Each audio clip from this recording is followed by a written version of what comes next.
before you start? I'm not We've ready. already started. Okay. Oh. Yeah, great. Thanks. All right. There we go. All right. So we decided to do a show tonight called What the Fuck, a Reseller Rant Show.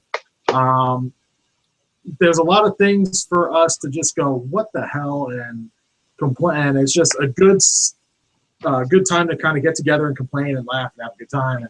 So we're going to depend on you guys in the chat to load us up with some rant-worthy material. So go ahead and get that stuff typed in. We'll copy and paste it into our chat here and comment on it. So and apparently we have a soundboard here. So I know, Dusty, you just had something maybe you want to spout off about. Which one? You'll have to narrow that down. Like, type it inside because I may not want to.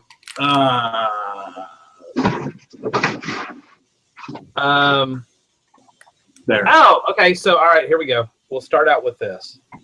I listed 130 items today in like 4 hours-ish. I got some breaks in there. 130 items in 4 hours. It was a very easy sell similar. They're a very small item. I'm sorry if you live in New Zealand and you want to message me and you tell me that normally these only cost $2. Well, you know what? The people selling them to you for $2 don't really probably make a living on eBay, or they would care more about their account and maintaining top-rated seller. So anyhow, I wrote back to the guy, and he's like, a global shipping program is a ripoff, and they want $18 to $88. And I wrote him back, and I said, for $15 to $88. I don't know why he's seen this wide range or whatever. And I wrote him back, and I was just really nice, and I said, I'm sorry, but you know, in order to maintain our top-rated seller status and the benefits that come with that, eBay requires me to use a trackable method of shipping. Therefore, we decided to opt into the global shipping program, yada, yada, yada. And that's the only method we offer. So congratulations. Don't buy it, whatever. So here's the thing. I go and look, $1.98 for a 2-ounce letter, non-trackable to New Zealand. $13.98 for like 2-ounce small package, which this is a small package, and I'm sorry, I'm not shipping anything to New Zealand. Taped to the back of a freaking postcard like you want me to. And that's $13.98. So you know what? Global shipping is not that far off. I understand for small, lightweight items, that's fine. It's not my problem that you live on the island of kiwi fruit and kangaroos or whatever. And in the famous words of my friend Jim Bennett, what was it? Get off your island and push it closer. There you go. California needs a little baby brother. Maybe we can just push California and New Zealand together, and y'all can have like Hawaiian babies or whatever's in the middle of that ocean. Guam down there somewhere. Yeah. And I'm sorry if we have people watching from New Zealand, or Black Eyed Joe if you're out there and you live in Australia. But my God, you live on an island, I don't know, in the Antarctic or wherever the hell it is. I mean, it might as well be way down there. I mean, you should know that what shipping's going to cost. Then don't buy it. And I don't know. It's not really a rant. I was really polite to the guy, and he'll, either not bid on it, or he'll write back, or he'll tell me to go to hell or whatever, and that's fine, whatever he decides to do. The fact of the matter is, somebody else will buy it, Right. There you go. Rant over. But I do like kiwi fruit, just for the record. The thing about international shipping that bothers me about the buyers is they expect us to lower our prices to cover for eBay shipping fees, when really they should just go to eBay and tell them, like, hey, your fees are outrageous, and let eBay handle that complaint. Maybe if they get enough complaints, they'll lower the price. You don't know. Probably not, but. Well, I think I think if you want to be mad at anybody, be mad at the United States Postal Service for charging $13.98 for a trackable letter. I mean, be mad at whoever runs the government. Post office will charge $13.98 for a letter to New Zealand, but China can ship a 20-pound package here for $2.75. So call your congressman. That's right. Your New Zealand congressman. Hell, call my congressman. Maybe I should write him back. Nope, because Every time I type anything in a message today, eBay thinks I'm trying to direct people off of eBay. And it gives me like this pop-up warning. Like I got a warning when I was listing today because it was the Iwo Jima flag or whatever, and it says not forgotten. And it gives me this warning that I'm keyword spamming because I'm putting not something. It's like, can you not even use the word not? There's rant number 2. So I just ignored it. Huh? Use a K. Quotes. Use a K. Just insult all our veterans. I'm sorry I couldn't spell not. But you know, it's like really. And so I went back in and did edit, and then I did it, hit it again, and it went through just fine the second time. So I don't know. Right. Anybody else got something? Yes, Jeff Davidson says they're just going to take it from the other 10% top-rated seller discount. Oh, you mean the top-rated seller discount of 10% that's actually only 1%? Yeah. Because it's 10% on 10%? Mm-hmm. That's my rant today.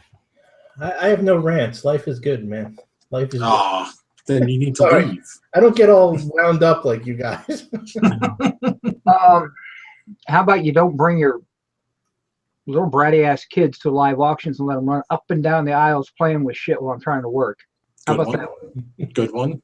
Why I did you get do that? Your son's such a good kid. He's not bratty that? ass. He's a good kid. And if I take him to the auction, he sits down, he plays his game, he doesn't bother anybody. But went to a live auction, just got back from, as a matter of fact, and it was kids central. I mean, it was kids everywhere running up and down the aisles, and it's not like there's seats here. This is a standing type auction, and it was a little bit out of control. And they're screaming and yelling. I can't hear a damn thing. It just was driving me nuts. Nice. That's my rant. Give me a case of the red ass. Rip Daddy said what bothers him is people that try to box him out at the jewelry showcase at the thrift store. You know what? Here's the way I handle that. I wait till they kind of get in my way, and then I go, "Oh, I'm sorry. Am I in your way?" Like you can actually kill somebody with kindness with a little hint of sarcasm on the end, and then all of a sudden they realize, "Oh wow, I was being rude." It's the little old ladies at the auction house that huddle around the big jewelry counter, where they get like, you started this one auction that they would literally just take it out of the counter and start selling, auctioning it right there at the counter. Well, there was like 17 little old ladies huddle around the counter, and you couldn't even tell what the hell they're selling. And it was throwing elbows time to get in there to get a spot to see what was being auctioned. No. Tammy Talk says same thing at the Goodwill pound store, the bins. Oh, I want to go to a band. And we got one in Nashville, one in Chattanooga. I want to go just watch my wife kill somebody. Is there one in Mississippi right on the border there, kind of? There's nothing in Mississippi when there's not really like anything on the border. Mississippi has like Biloxi and Jackson. Maybe it's in Jackson. And I don't even know what the capital is, and they have like Tupelo, which is like casinos below Memphis. She probably wouldn't be the first. I'm sure there's chalk marks on the floor at all those. Yeah. Did you get a Flowbee today, Jim? Somebody wants to know. Not a Flowbee, no. I paid for this shit. I got a Flowbee you can buy. Sorry to hear that. I got a Flowbee you can buy and pay for itself with like, I don't know, 5 haircuts. No. Bargain. All right, That's all right. All right. The crazy card, YouTube resellers are ruining the market. Anybody want to take that? You know what? Ooh, that's a good one. Because I was talking to somebody about that earlier this afternoon.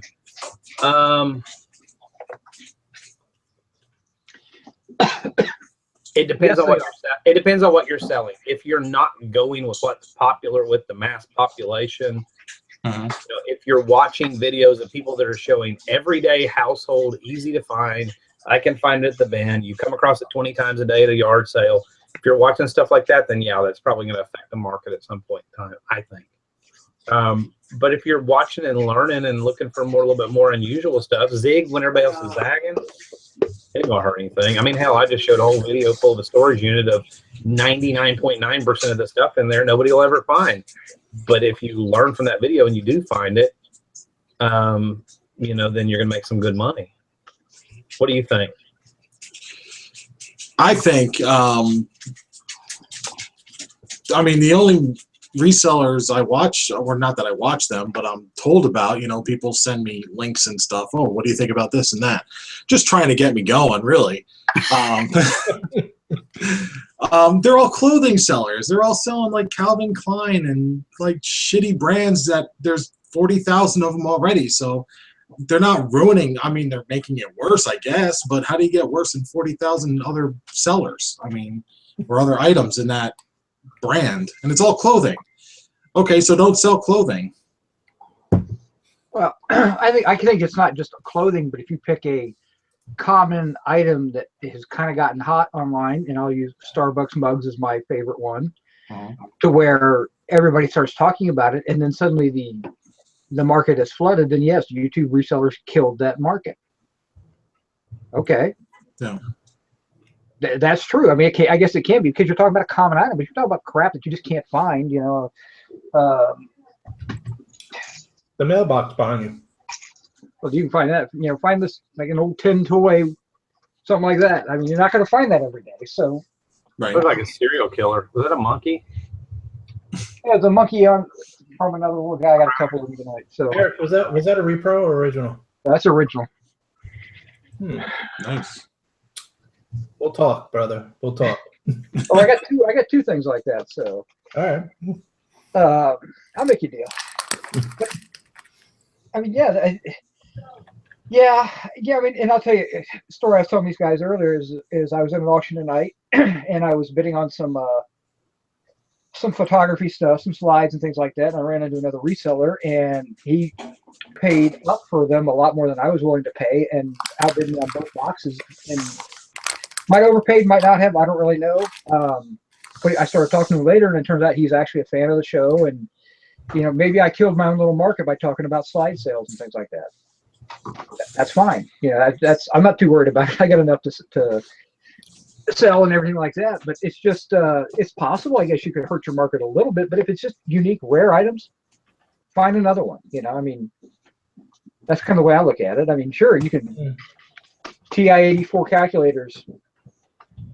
Somebody brought up TI-83s pluses don't never brought money, but TI-84s are always, you know, they were worth $70, $80. Now they're worth $50. Yeah. 83 pluses are still 25 to 30. It's just finding them for $2 or $3 is the problem. Yeah, because now every thrift store out there wants $25 to $40 for them. Yeah, that's what it seems like. All right, I gotta scroll back up. Mall auctions running 3 rings at once. That's another thing that pisses me off. Oh, Yeah. okay, I'll jump in on that one. Yeah, definitely. Go ahead, Jason. I fucking can't stand that shit. I'm only one freaking person. A big auction is fine, but if I could sit in one spot and hear all 3 rings going, you don't need 3 freaking rings. Right. I'm sorry, that's just stupid. And they're both using an intercom, right? Oh, all 3 of them are using speakers. I mean, come on.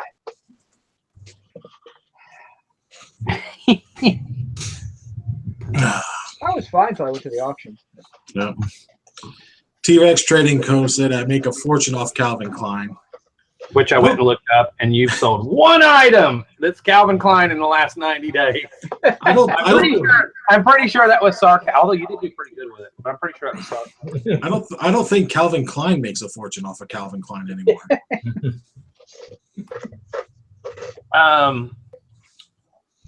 So, all right, somebody else said something that was interesting. LV Looper said, okay, wait a minute, was told, T-Rex Trading Company's laughing, was told, you knew somebody would check, was told to complain about items with many watchers, none of which make offers. Who told you to complain about that? Okay. Here's the deal. If you got a ton of watchers on your item and nobody's making an offer, something's wrong. You're overpriced. Seriously, I don't add stuff to my own watch list unless I'm seriously interested. And I think what could happen, theoretically, people watch your item. Oh, I'm going to keep shopping, but I want to remember that. And they probably bought something somewhere else.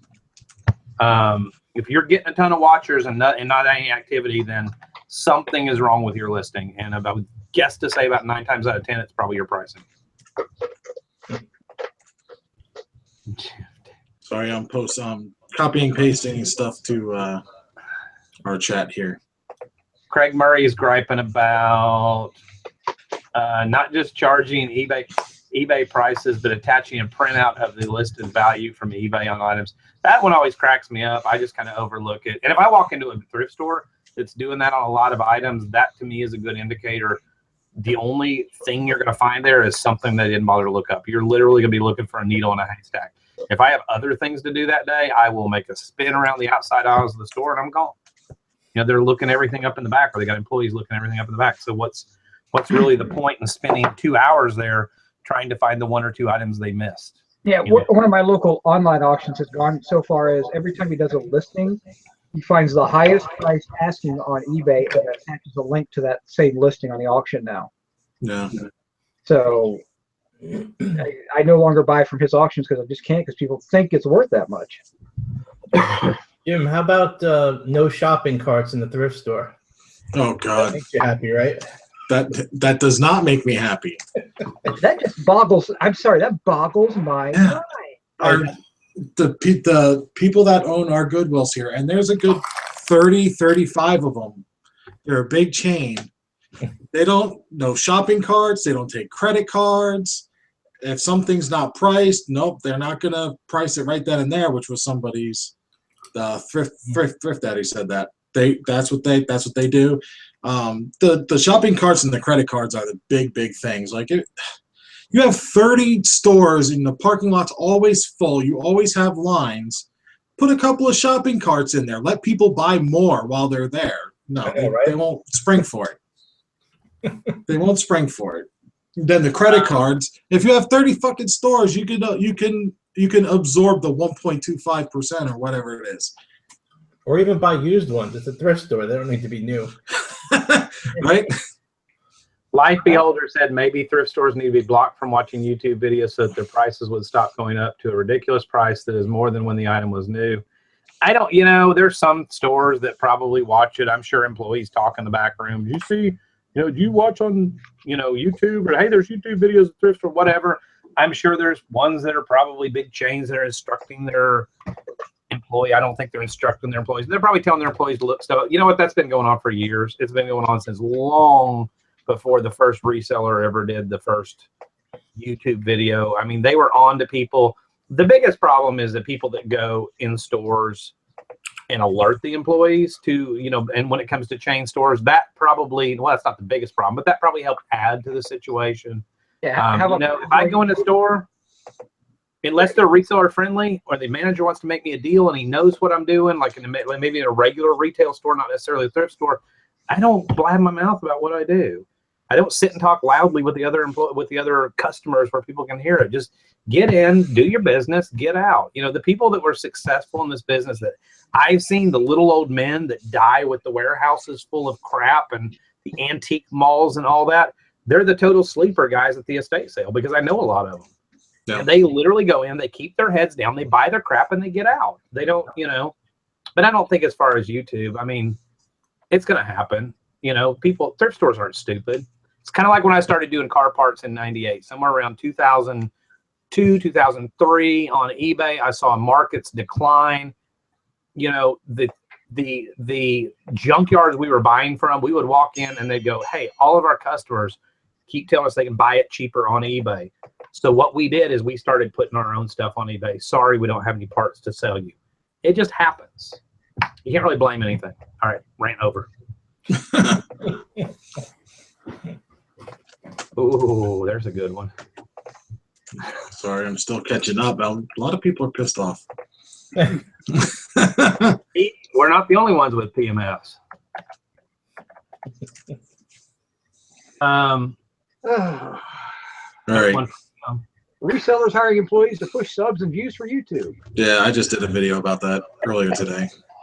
So you've already ranted once on that then. Yes. You don't need to hire an employee to do this job. Not until you get to like major warehouse level. How about YouTube videos where they're 100 items a day or something? No, I mean, you could ship out 100 items a day if they're small. If you're smart, that's the thing. That's the whole point of my video. Work smart. Buy better shit. Don't hire employees. Buy better stuff. Jim, could you tell us again about how compound interest works? No, I can't. I have yet, and I'm sure they're out there, but I have yet in probably 3 years of being involved with the Facebook reselling community, YouTube and all that, I have yet to hear a major home run success story of the guy that got a warehouse that hired employees because he felt like his eBay was big enough, eBay business was big enough, and went out and took out loans. I've heard lots of those stories, but you know what? You never hear about them again. You want to know why? Because 99% of them fail because they don't know how to ramp up. They probably don't have people management skills in a lot of cases. It's not really a scalable business. I mean, there's some success stories out there. You know, the guy that does books and does pallets full of books and has whatever. Yeah, that's mindless, thoughtless work. But to sell thrifted items and think that you need employees, this isn't the kind of business for that. You know, and that's why you don't hear these big success stories of, hey, all I do is shop all day long at the thrift store. You know, all I do is shop all day long at the thrift store, and then I take all the crap home, and my employees take care of it. You don't hear that. You want to know why? Because it doesn't work. Right. You know, the best situation, if you want to do something like that, I'll tell you exactly what to do. I had an eBay, one of these eBay, remember the eBay trading assistants? Yeah. I don't even know if they have the program anymore. I found a lady that lived in South Huntsville that would take my stuff. I paid her more than what she wanted. She wanted 15%. And I was like, I'll give you 30%. She's like, okay. She was a stay-at-home mom. She sold it on her own account. She brought me a printout. Every time we met up for me to give her more merchandise, she'd bring me a printout and hand me cash, and it was perfect. That would work.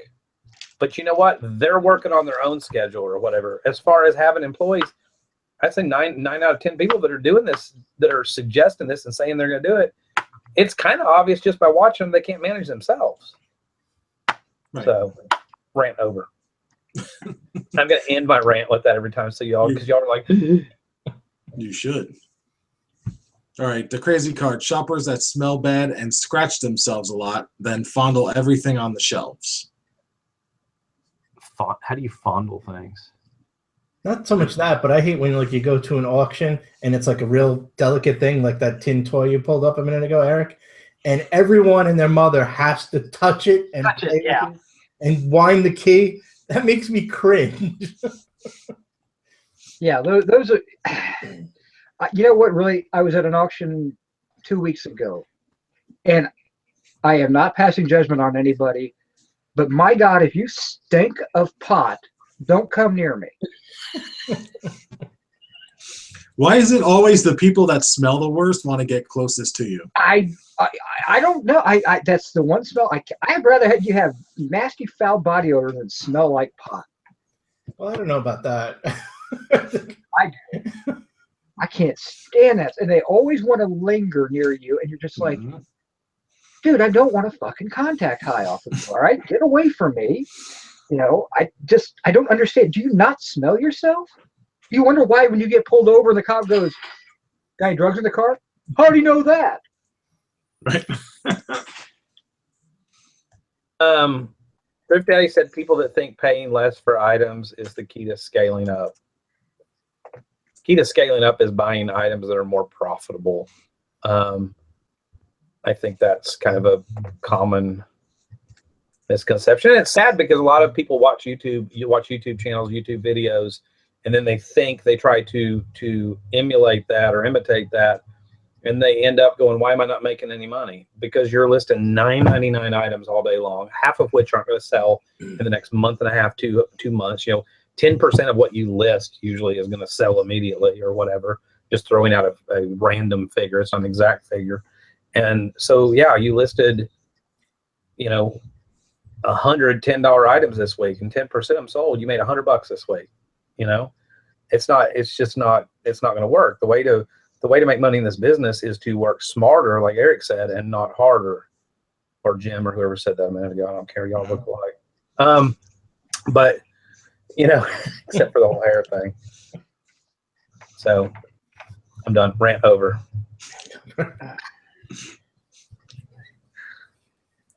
Jennifer said the key to scaling up is also selling shit that sells. Absolutely. Right. And people jump in and go, I'm going to list it. No, do your research. If it doesn't sell, don't list it. Throw it away or donate it. Yeah. Aren't we talking about that this morning? Yes, we were. About just realizing there is nothing wrong with buying something. I don't care how much you have in it, and getting home and realizing it's a mistake, and don't try to chase lost dollars. Get rid of it. Yeah. Oh yeah. Just if you go out and spend $100 on a load for the entire day doing your thrifting rounds or whatever, and you have one item in there you paid a little bit more than everything else, paid $15 for it, and then you have, I don't know, $85 items, 85 items at $1 a piece, and you get home and that $15 item is only worth $10 or whatever, throw it out. Throw it out. If the other 85 items are worth $20 a piece, let's say, or whatever, you just made $1,600, $2,000, whatever that is. Quit worrying about the other little one that was a mistake. Throw it out and don't waste your time on it. List the stuff that's worth money. Concentrate on that. Nothing wrong with throwing stuff out or donating it. Donate it and get your original cost back on it. Yeah. Sometimes you got to got to douche the inventory. Right. All right. The crazy card. People that blame their unsuccessful attempts at reselling on market saturation. Happens all the time. Yeah, because that's your shitty idea of trying to learn a job, is to go out there and emulate somebody else who's already done it. Right. Yeah, I was the greatest architect in the world. I could have built 25 Empire State Buildings. I just had to copy the plans, right? That's all you got to do. I mean, but that's not going to work. I mean, you can't just copy. You've got to learn and then take what somebody's trying to show you and just build that on your own. I think a lot of people make the mistake of thinking that more items in your store equals to bigger profits. Like, no, like you just because you have 2,000 items in your store doesn't mean that you're going to make $10,000 a month. You know, that means, you know, if you're selling $10 items after your fees, after, you know, everything else, shipping, you might make 3, 4. Apparently we're bumming out the entire audience, or at least Sorry. at least Chip Picker and Jeff Davidson. No, but I think, you know, it's like anything else. Take the negative that you're hearing and turn around and go, you know what, I'm not going to do that. I'm not going to do that. I'm not going to do that. I'm not going to listen to that, and turn it into a positive. You know, yeah. If you're sitting there and you're going, wow, I'm doing all those things, or I'm listening to all those things, then don't do them. Use it as a learning experience. It doesn't mean you're a bad person. I mean, some of the people we've talked about that, you know, obviously aren't in the audience, they might be deemed bad people, but bad information. Barry Worth said, even Scavenger Life hired employees to sell thrifted items. You know what? And Scavenger Life has 2 stores, one of which has about 6,000 items in it. The other one has, I don't know, 2,000 items. If I had 8,000 active items, I would be re-examining my pricing. That's all I got to say about that. I like them. I used to listen to them. I just don't have time anymore. I think they're good people. But you know what? At the end of the day, there's a serious issue if you've got to the point where you have to hire more employees and build more buildings, et cetera, on general. And they have a good eye for stuff. It's stuff that should sell. Right. But I think, and I'm not picking on them. I mean, I guess I am kind of in a way, but if you're getting to the point, that's why it scares me when my listing count starts going up. But if you're getting to the point where that number is growing faster than your listing and you're still making, you know, I don't know. If it's growing faster than what you're selling, rather, what am I trying to say? Somebody help me out. I have no idea what you're trying to say. If your store continues to grow at a massive rate, you're listing way more than you're selling, you're going to eventually get a tipping point where you have to hire an employee just to manage what the hell you're doing. T-Rex Trading Company said Scavenger Life's business model is broken. I absolutely agree. They're trying to use an old model because that's the way they've done it for years. They're a wonderful couple. They are very open to trying new things. They have in the past. I think they overanalyze some of the stats that he tries to examine and look at and all that, just go with the flow. If they put their entire store on 50% off, they would blow out so much crap. They would spend from Sunday afternoon till Tuesday afternoon nonstop shipping and have enough money to finish all their rental properties and everything else, guaranteed, because they got good inventory. They're just overpriced. Yeah. They're just, and they choose, and that's their business model, to, as I call it, hold and mold. You know, some people call it long tail. I think there's a big difference between long tail, waiting for the right person to come along, and hold and mold because you feel your price is the right price and you're not competitive. List and forget. Yeah, it's the same thing. I mean, that is the death knell of any retailer, though. It's not so much that I think they have an anchor store, though. Who cares? I mean, so awesome. I mean, I'm not being smart aleck, but so they have an anchor store. I mean, that just affects their listing fees. That's great. Well, when you have that, that doesn't help them. That's not going to help them sell anything if their pricing's off. No, it's just, all it means is that they're just paying $300 a month for a listing as opposed to, 10 cents a listing over 1,000. I mean, that doesn't mean anything. But the death knell of any retailer, and you can look at Kmart, Sears, any of those where they're having trouble, is look in their back rooms.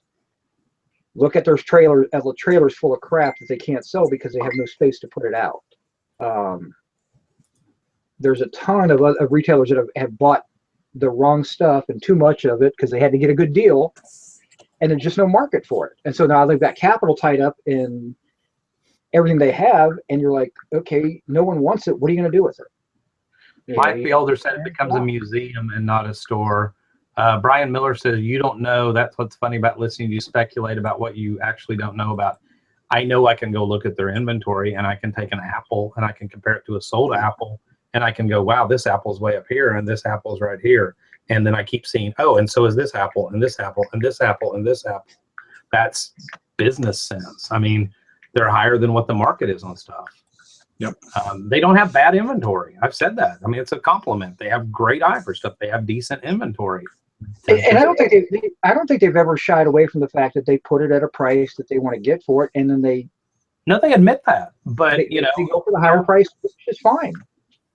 If it works for them, that's fine, but I really question whether or not it's working for them, because how much has their store increased over the last 2 years, let's say? How many of their listings have increased compared to what their sales are actually? I mean, and they're doing very well.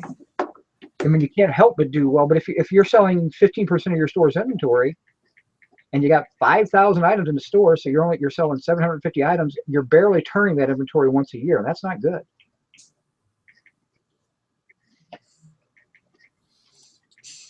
Sorry, I just got like 4 offers. That's a You gotta go out rant. and service some customers. Let's rant about that. People who get loud offers and cha-chings during shows. So I listed some stuff auction style today because, well, that's how this stuff apparently sells. 95% of these sold listings were auction style in this particular type of item. So I listed 130 of them, and I did them all auction style, which pains me because I hate auctions, but we're going to see what happens. But rant, do I have to get a, like it sounds like an offer every time somebody makes a bid? Or can I get rid of the... You can get rid of that. For bids? I think you can get rid of that. It's not on your app though. It's on your in your eBay settings. Because I got rid of it for like sales and it's in your notifications. Where's it at? Oh, right there. Go to your account settings. Jennifer said I like them. I would just like for them to make more. Oh, make more money, you mean? Back to the other. I think it frustrates me, and this is where I come. It's not being judgmental towards somebody. When I see somebody that has so much potential, and then you try, they go, what's wrong? My sales are broken, or we don't understand, or this or that or the other. And you try to explain, this is directed toward nobody, just a random rant comment. And you try to help and try to help and try to help. And then you go, hey, look, we've done this. This worked. I mean, we did that video that night where showing how Cassini and the best match algorithm and how things got affected. And people still don't believe it. And it makes me want to bang my head against the wall sometimes. because you're sitting there giving somebody the answers. If you try this, try it doesn't mean try it for one day. Try it means try it for a week and see if it works, or try it for a couple of weeks and see if it works. Preferably a month on a decent trial, but try these different things, and then people don't listen and they go right back to blaming everything except for what the glaringly obvious to everyone except themselves issue really is. Rant over.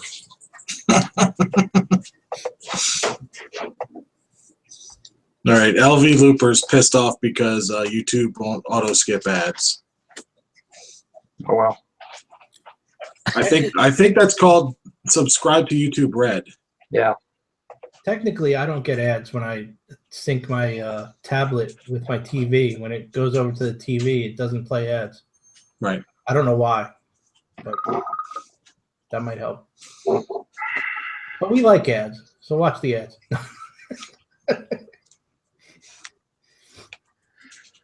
I don't have a problem if you skip them or whatever. If you don't like them, I'm sorry.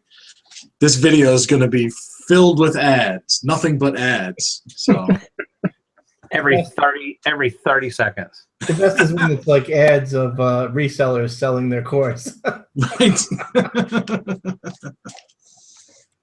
Isn't that something that Zilke said before? Something about resellers, YouTube resellers selling courses for the thing they've done for 2 months. Yep. It's the same thing with like the ebooks and all that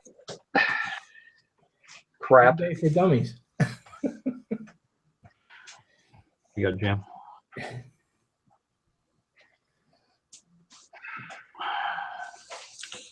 Zilke just texted me the directions on how to change my notifications.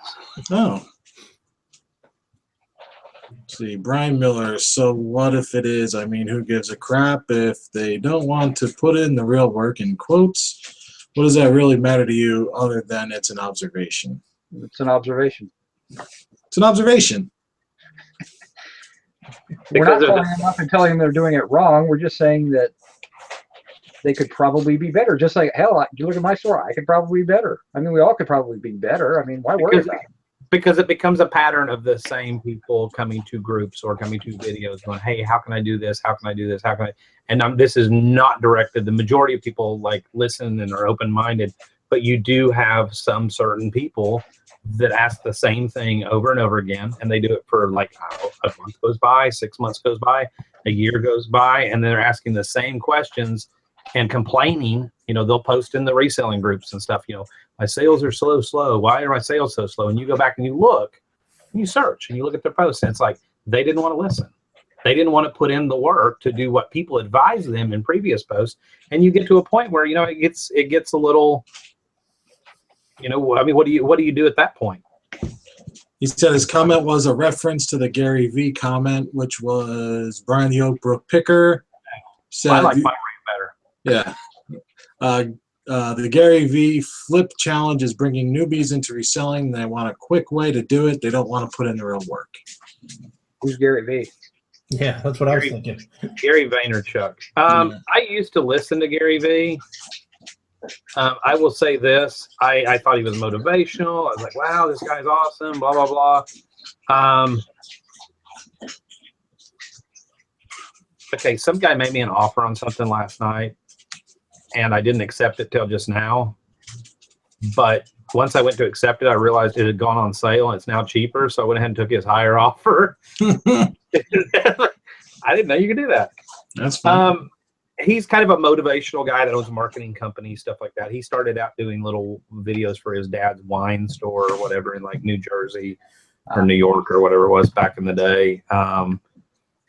He drops more F-bombs than Jim Bennett in a Rant video. I mean, I'm impressed. He's good, but I think there's I don't know. I quit watching him. He got to the point where I just wasn't my thing anymore. All right, what did he say? My eBay app, my eBay settings notifications. LV Looper has a rant. He listened to Ty Lopez, and now he barely has room to get out of bed in the morning with all the gold bars and supermodels everywhere. Yeah, we all know what you're talking about there. No. Ty Lopez says he's from a town that's really close to me. He's like, oh. Ty Lopez, I mean, it's snake oil salesmanship. I mean, that's all it really is. It's been around forever. Yeah, it's no different than any other motivational reseller. And if somebody gets motivated and does a better job because they listen to Ty Lopez, then good. You know, that's fine with me. I really don't care because I don't want to listen to him. I listened to his 5-minute rant video or his commercial he did before a YouTube show one time. I'm like, all right, you know, I'm reaching for my wallet at the end, trying to figure out, you know, did he sneak some dollars out of me or something? But, you know, it's take your motivation where you can. There's a lot of comments about people, you know, get rich quick schemes and books and ebooks and stuff like that. You know, I think if I'm going to buy anything from anybody, it's going to be someone that is successful. Gary Vee, as much as I just can't stand his, like, he's a little stuck on himself anymore. He didn't used to be that way. That's really what bothers me. The guy's obviously successful. He obviously knows marketing. If I was going to buy a book and when he did marketing help or whatever, yeah, I'd probably buy Gary Vee's book. You can't scream at me in a book. And I can go through with a magic marker and cross out all the F words. But seriously, though, I think too many people, you can be the most charismatic person in the world. There are some people that are just naturally charismatic on camera or on you know, audio podcasts, stuff like that have a charisma about them. And I think people tend to get suckered in. It's why infomercials are so popular back in the day.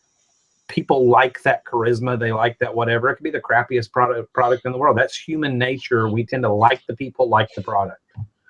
And it's just not really that way. So I think if I was ever going to buy something, I'm moving my camera because I'm talking over here. My camera's over there. So I think if I was ever going to buy something that I wanted to learn a new business in, I would look to somebody that had a proven, let me show you track record of here I've done it. You know what I mean? Yeah. Like Jim. I would buy Jim's book. No, I'm not writing a book. About how to poop. All right. You convinced me. The ABCs of There must be a huge market for that. I mean, people get into books because they can throw it up on Amazon for nothing and make $2 or $3 a book or less. And that's all they're doing it for. I mean, it's just, that's how they make their money. They're not making their money by reselling. They're making their money by doing YouTube, by doing ebooks, by having classes, by charging for Facebook groups, and on and on and on and on and on. So, yeah, I think there's definitely a trend lately to start selling on eBay, and then next thing you know, you're doing 1 or 2 videos a day, and you're trying to drive people to look at your videos, and you're not really seriously selling. You're just more interested in selling content and trying to get that into a paying gig. And hey, if it works for you, great. I'm not going to say you don't do it, but it's a little disingenuous. You know, why not just say, hey, I'm trying to sell good content here as well. So, right.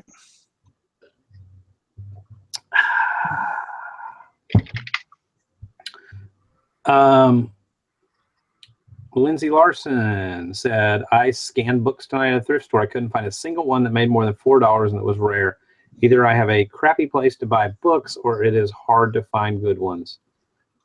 Depends on what kind of thrift store you're in. I do know that some Goodwill stores use software in the back to pre-scan their books. I know because I used to use the same software that a company that I'm not going to mention. And one time I was talking to one of the guys, the executive guys that wrote the software and worked for that company. And he goes, I got to get off. I got to get on, got a phone call from Goodwill. I said, well, what are you talking about? And then he told me that a large portion of their stores actually use their,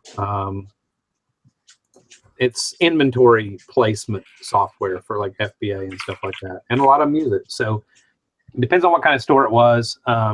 Books are harder and harder and harder though. that market's pretty saturated on eBay to begin with.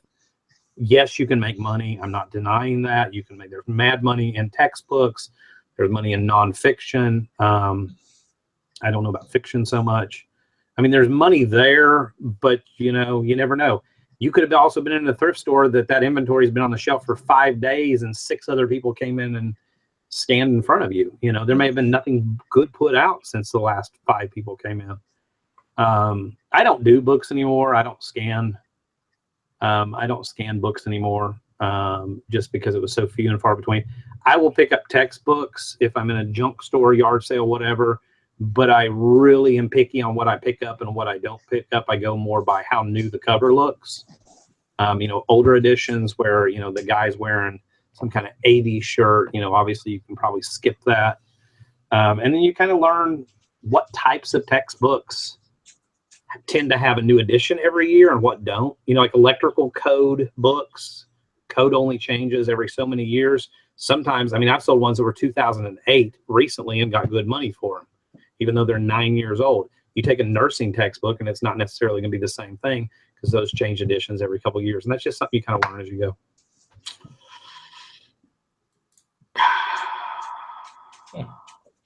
Rant over.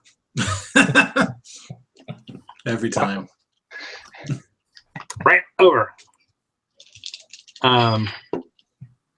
I feel like books, clothes, mugs, everybody's doing them, so it's going to be harder to find home runs in those categories, especially if you're, if you don't have a source like specifically for those items. If you're just walking into random thrift stores, it's going to be tough. It's going to be a tough road.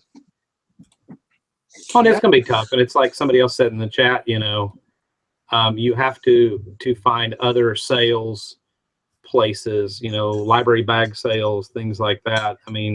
Yard sales are.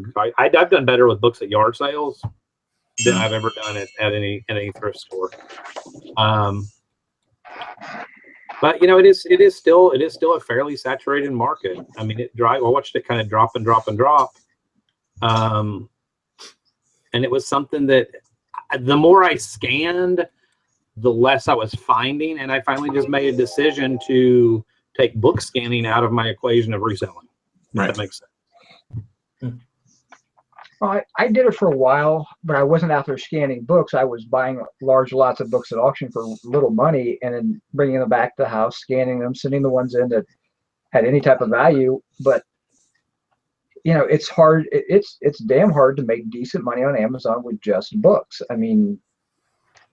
You have to go for volume, and I'm not buying at that volume. So for me, it was just not a business model I chose to use. And again, there's nothing wrong with it. I just don't want to do it. Yep.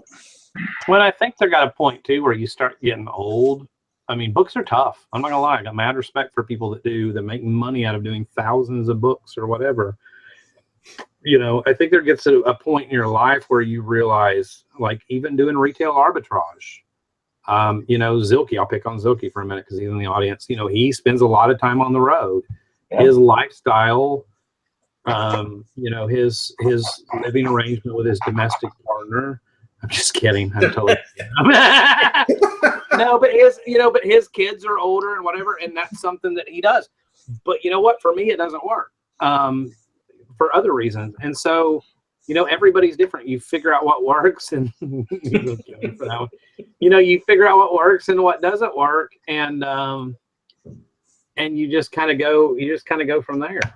Figure out what works for you. If you want to lug books around, if you have the space to process a lot of FBA, then do it. If you enjoy it, but I think it's about finding something you love too. We were talking about this earlier. I don't love scanning barcode. I don't love scanning books. I don't love listing books. My brain type is too ADD. It doesn't allow me to keep my mind occupied. I can't do it. I'm not, it's not my thing. It doesn't make somebody else's brain type right and mine wrong or vice versa. But, but I do get a thrill out of waking up every morning and listing collectibles. Love collectibles, love antiques, love unusual stuff. That's what makes me love my job, to get out of bed every morning. Somebody loves books and that's what gets them out, then do it. But I think too many people jump into this business and go, I'm going to do what they said on that video, or I'm going to do what they said over here. Or this person seems to be, doing great because look at the car they just bought or whatever. And then they jump into some business they don't even like. And you can resell anything in this business. If you want to do coffee mugs, do coffee mugs. If you want to do clothes, do clothes. If you want to do books, do books. If you want to do porn DVDs, go do porn DVDs. Selling, not acting. But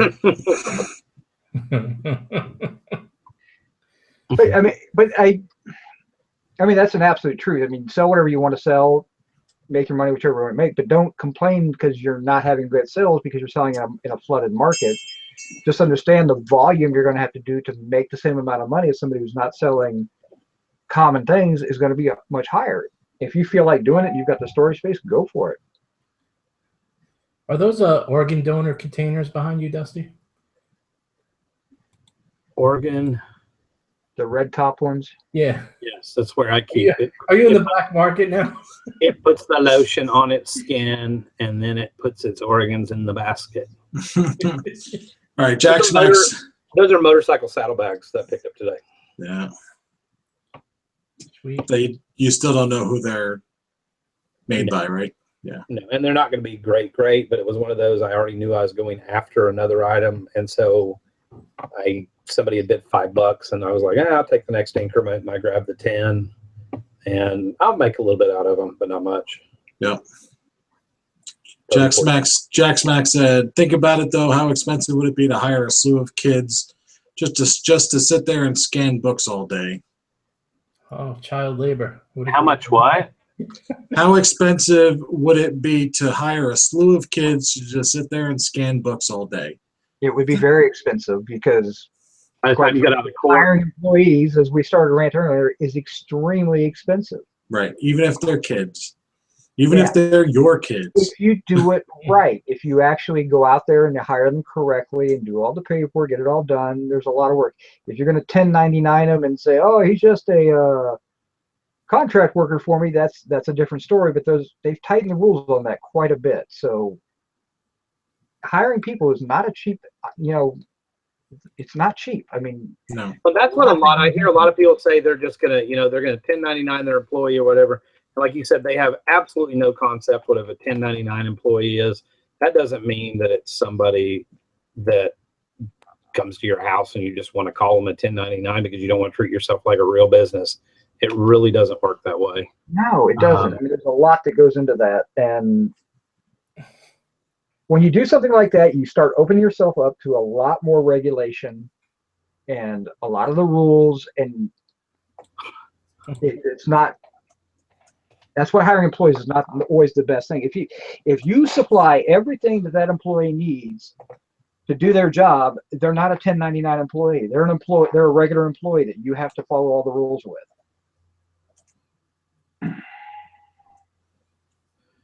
Yeah, that's. I just see it. Lindsay Larson said 1099 people don't come to your home. If they're 1099, you don't tell them where to go, when to work. Eric's got an echo. Yeah. Is that what you were saying? All right. Yeah. And I muted him right as he started talking. Yeah. I mean, if they're 1099, I mean, you can't tell them what hours they're going to work, where they're going to work even. I mean, well, according to Brian Miller, this side chat and you guys are like the party of no. Lots of ignorance combined with arrogance in here. You're absolutely right. Here's my arrogance. I've done this for years and it works.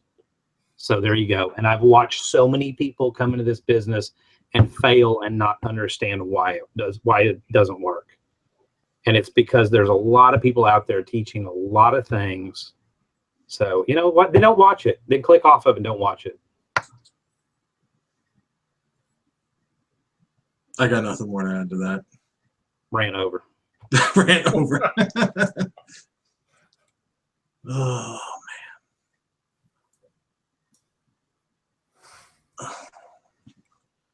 man. I don't understand why. I mean, you see the title of the show, right?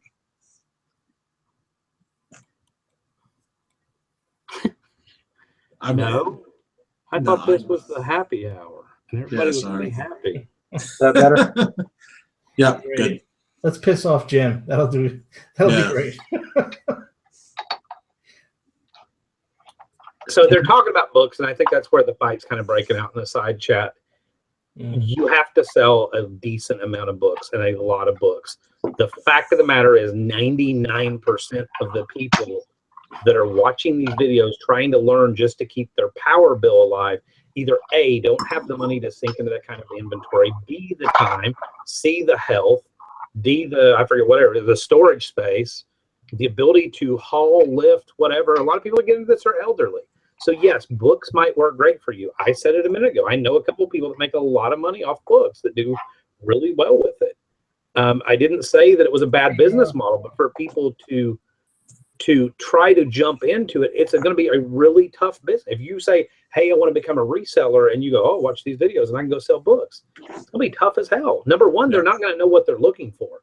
There's a learning curve, just like reselling anything. There's more to just scanning the book. I don't care what program you have. There's more to knowing how to read, data as far as sales ranks, as far as how many other competing offers there are out there, whether or not Amazon is selling the book in new condition for less than what you're going to try to sell it for used. That was a big issue for a long time when eBay wouldn't share the new buy box on books. There's a lot of stuff that goes into it, but unfortunately people get into it and think it's just easy. And I think that's kind of where the rant's coming from. It's not easy. Right.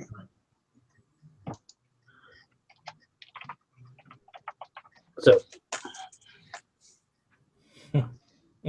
Blackberry Thistle Teas. I'm sorry, the chat's going by too fast. I buy really good books on eBay for $3.99 free shipping. How do these people make money? Okay, Brian Miller, if you think I'm talking out of my ass, then just leave. And just leave, or one of the admins will kick you out of the chat and you can go watch somewhere else if you don't like it.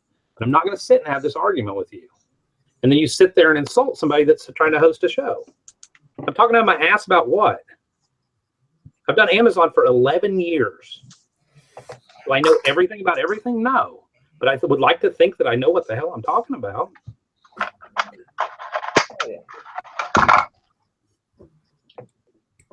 And I'm not your homeboy, so please don't call me that. Jennifer said my thumbnails for my videos are awesome. Told you, it's working. Everybody loves Nick Cage and a banana. I wouldn't talk about me. All right, sorry, Brian Miller, wrong rant. I'm trying to decide. Good God, y'all got me fired up on this one. Yeah. 101 viewers. Thanks, guys. Who knew? So what is he's talking about Jack Smack? So what is Jack Smack saying? It's going by so fast that I missed it. Yeah. Yeah, it's hard to keep up and do this show. It frustrates the hell out of me because I see so many people try to get in this business and somebody on a video that has a charismatic personality said it was easy and they don't realize what it's going to take. And then people fail. And yeah, the reason I do videos is to help people. And so when I see people fail, Tristan, my wife's in the side comment or the side chat. I mean, she can tell you that my heart is in the right place when I do stuff like this to genuinely help people. And so when I see people fail, yeah, it makes me sad. Makes me sad. It makes me a little angry at people that give false hope. As far as YouTube providers and stuff. I'm gonna go to the bathroom. I'll talk about whatever you want to talk about. Rant over. She's got the red ass going on. Don't make me have to pee. You're not going to take a bath, are you?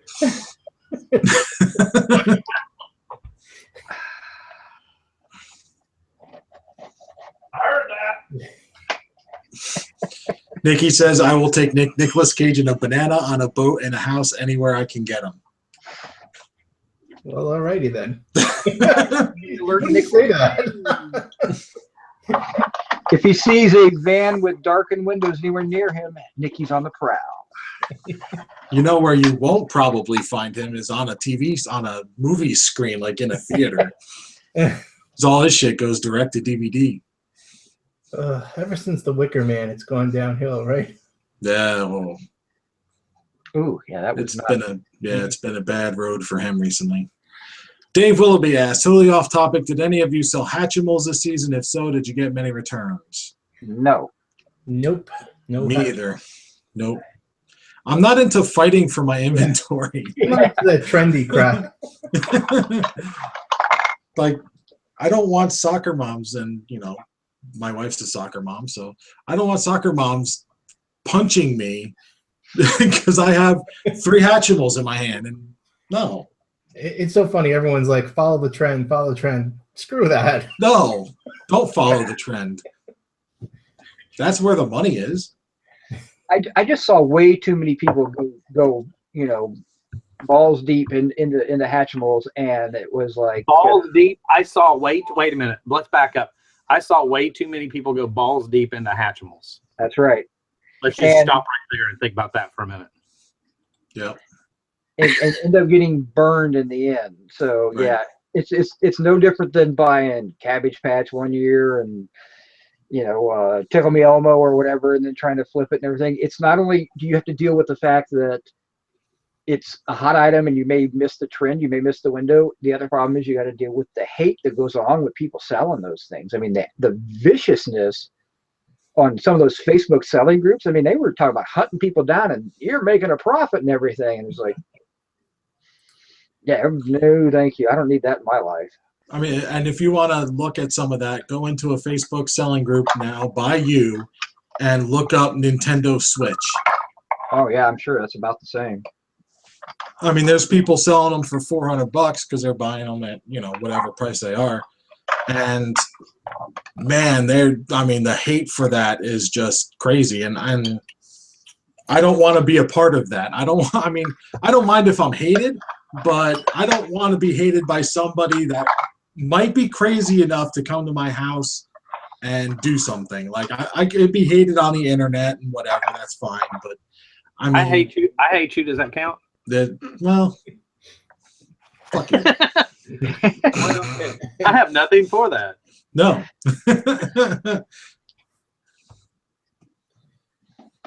Comfortable Life, thank you. Comfortable Life yes. said there are too many BS shows out there and you boys ain't one of them. Thank you for the compliment. Even when my blood pressure gets up. You know, it did help. I went peed off the back porch, just for the record.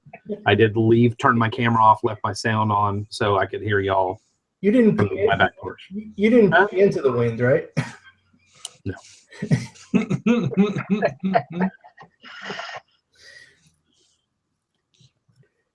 And to piggyback on that bullshit show comment, I mean, we just try to do things. Not that we try to do it differently, we just do it the only way we know how, I think. Yeah, we're just a bunch of guys keeping it real. Yeah, I mean, we're not good at marketing. We're not good at selling to you, obviously. Hell, I'm from Alabama. I don't know how to do anything. Right. You're only good at poking your cousin or something. Dude, you're from North Carolina. That's like a sneeze away from poking your cousin. I'm not from North. I'm a transplant. You're a that's true. transvestite. Jersey boy. Yeah. Fishing and Picking says the big news Jim has coming in a few weeks is I'm buying an i8. Lindsay Larson wants to know if we're all going to the reseller rally in Chicago. No. Sorry. Not that there's anything wrong with that. If you want to go, but I don't pay to hang out with people. You get to hang out here for free. Yeah. And watch Dusty blow gasket. But I mean, I don't believe, I mean, and it's nothing against the rally in Chicago or anybody else. It's just that I don't pay to go to places. Like I'm not that into people, I guess. I mean, I don't want to be around people. You guys are fine. Thanks. I think. You guys don't suck that bad. So I could tolerate you guys for a little bit. Jim, if you want, I could send you a autographed photo of me. That'd be great. I could frame it. Put it next to Dusty's. You have an autographed picture of me? Yeah, you guys sent me something. Oh, that's right. I always try to, whenever somebody buys something from me or like I do a buddy deal or whatever, I always try to throw in something funny or something like helpful. Like I'll throw in like I don't know, pack of batteries or something. Just kind of a little extra freebie. I forgot about that, didn't we? All right, hold on. Print a I bought picture of 2 things guy already, and I didn't get crap. I got what are you talking about? No, it was a picture, a printed out from your computer, black and white picture of you and Tristan, the one that's on your Facebook profile, I think. And both of you signed it. And that's wow, what I barely knew you then. That's creepy as hell. It is. And you kept it? I don't think I have it anymore. I was going to say, that's even creepier. It's framed above his bed. I was gonna say, no, that's in the special room. Yeah.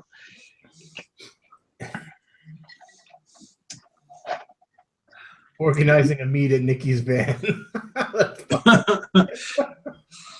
No, really. I mean, if you guys are that excited about the reseller rally, we could do a reseller. We'll call it something else. I don't know. We'll all meet in Tacoma, Washington. I'll charge $200 a person, and I probably won't be there. Cancel at the last minute, you know. Yeah. Oh, There's nothing wrong with going to meetups or eBay for business or whatever the hell they do when they do their big eBay things. If you enjoy it and want to go out and meet and meet other people, there's nothing wrong with that. But it's money that you're going to spend on something it can be educational, or you can get on YouTube and listen to a bunch of idiots rant about stuff and probably get kind of the same amount of information. Because if you think about it, every one of these people doing this roundup puts out YouTube content, so why not just listen to their YouTube videos? Right. And if you want to go. I'm not going to hate anybody for going. And I don't hate anybody for putting one on. But there you go. Yeah. But if I put one on, it's going to be show up with a 6-pack and a bottle of wine and make sure it don't need one of them fancy corkscrews. Better be a twist top. Right, you know, I enjoy getting together with other resellers. I think it's like Eric said, you know, it's I think for me, like networking is more like here a couple weeks ago, there's 2 different resellers that live here in town. Well, it's a couple months ago. And I just happened to be catching up with one of them for lunch, and I had to get some stuff from him. And I said, like, hey, let's go to the Mexican restaurant. And then another reseller here in town, said, hey, y'all are and we got together and the 3 of us sat and had lunch and talked about reselling, talked about likes and not likes. And I can learn more in converse. I learn more through one-on-one conversations and networking, I think. And this has just always been my style, whether it be business conferences with a work related thing that I needed to go to with companies I've worked for in the past. I got more out of the 5 hours at the bar than I usually did the 3 hours at the actual, UPS conference or whatever the situation was. You learn more, loose lips, sink ships, or loose ships too, I guess. But, that whole, people tend to loosen up a little bit, I guess is what I'm looking for at the bar. I have been to many corporate conferences with retailers. I was a district manager for one of them, and so I've been there. And yet, there's a lot more things to get done.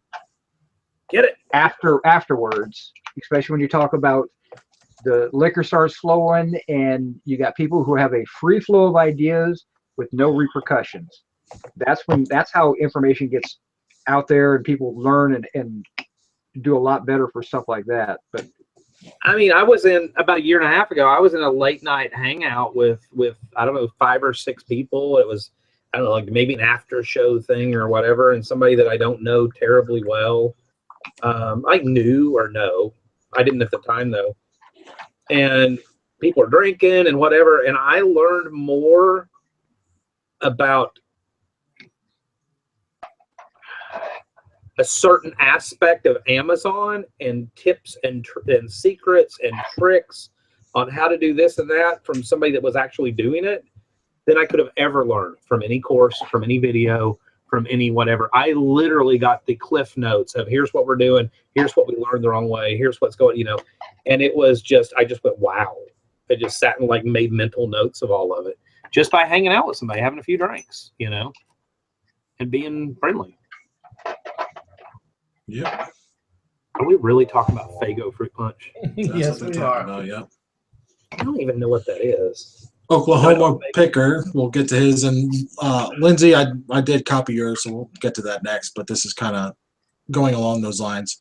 Oklahoma picker, I don't get it. Why would you want to take the whole gang with you to a garage sale to pick? I spotted it first, damn it, is what he's saying. Yeah, I never really understood that. There's a group of guys that like to do that on YouTube here. Yeah, I don't even take my friends with me. Well, there's a lot of people out there holding classes and teaching people how to thrift and how to buy and stuff like that. And they charge a certain dollar amount for their time to go out there and do that. And that's fine. If you want to pay somebody to go teach you how to learn something you get for free on YouTube. Okay. So, because some people need to be taught like that. That's fine. Right.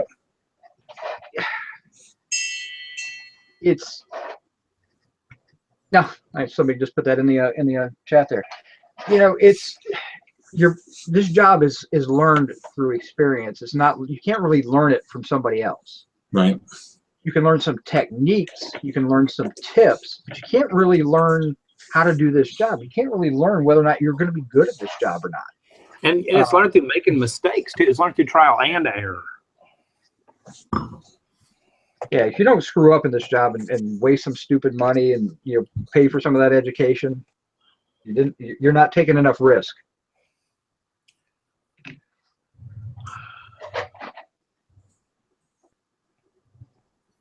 Yeah, I don't understand that, the whole having a meetup and let's all go to garage sales.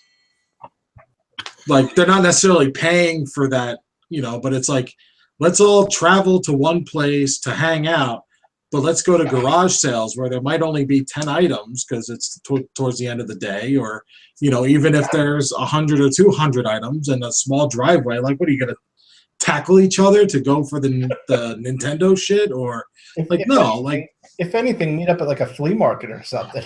Right, and then say, okay, I'm going to go this way, you fuckers go that way.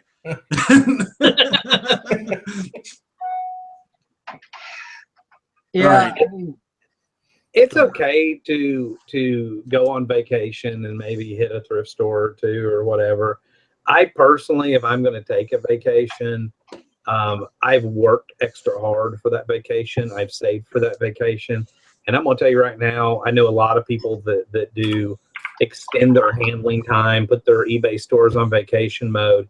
Now, I just end every single one of my listings. I will check my emails in case anybody had an issue with something that got there broken from, before we left from vacation. But that's what you're taking vacation for. You earned it, take it. And if people want to do that and all go thrifting together, I mean, I guess more power to them, but I'd have more fun going and having a beer.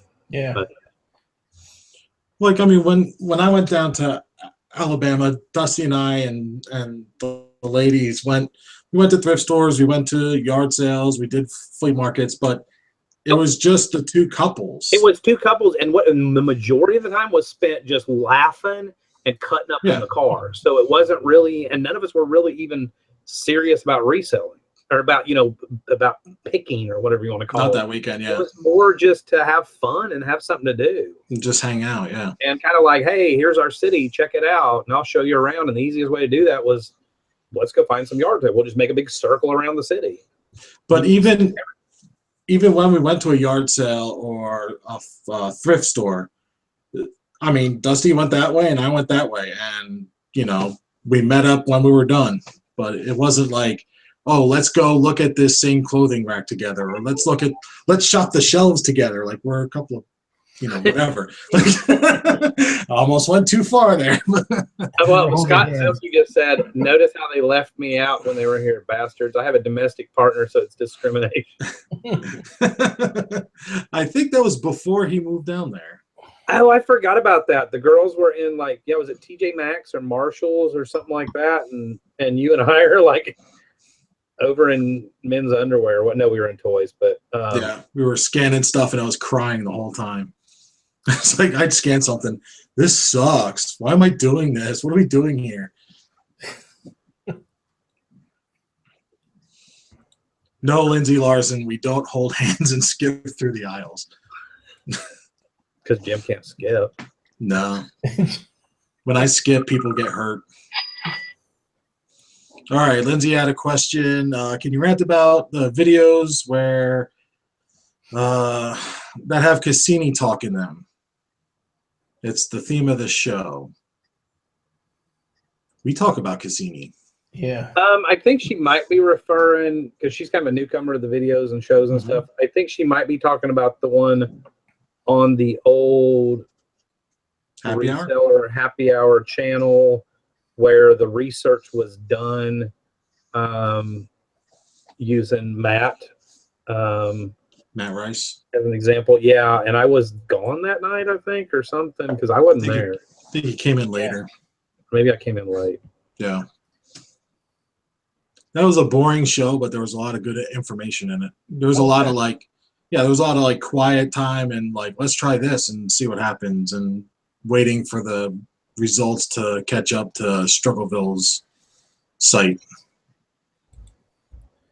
Yeah, I think I fell asleep after a half hour. Sorry, Jim. Yeah, no, it was. I mean, it's that type of show is really dry, but it's good information. I mean, but there's a lot of people, a lot of shows or videos out there that talk about Cassini and just, I mean, we don't know anything about anything eBay does, but some people sell it as this is what eBay is doing, and it's no, you don't know that. But I think when we try to talk about that kind of stuff, it's not, this is what eBay's doing, this is a surefire way to do it. It's always this is what works for us. So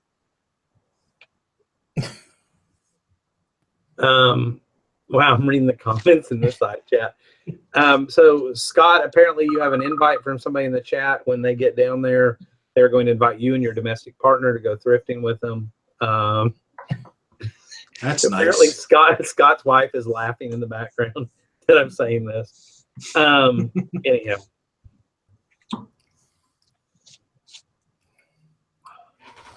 Flipping for Fun said you have to be a Stepford flipper to go to the reseller rally. LOL. It is a requirement. I know what a Stepford wife is. I saw that movie. I've not seen the movie. Or TV show or whatever, but it's been a long time ago. Yeah. Oh, somebody wants to hear your best reseller joke. Reseller joke?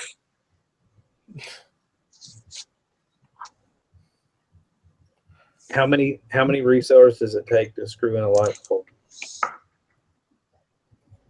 How many? Just one if they bought the ebook telling them how to do it. I have no reseller jokes. Okay, how about here? Why do Goodwill cashiers wear makeup and perfume? I don't know why. Because they're ugly and they smell bad. Nothing. Where's the cricket sound? That's my sound effects joke. All right, knock knock. Who's there? I ate. I ate who? Just leave it right there.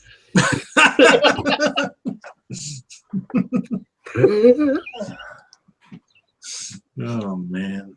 All right. Oh wow. All right, so let's see what's going on with the audience.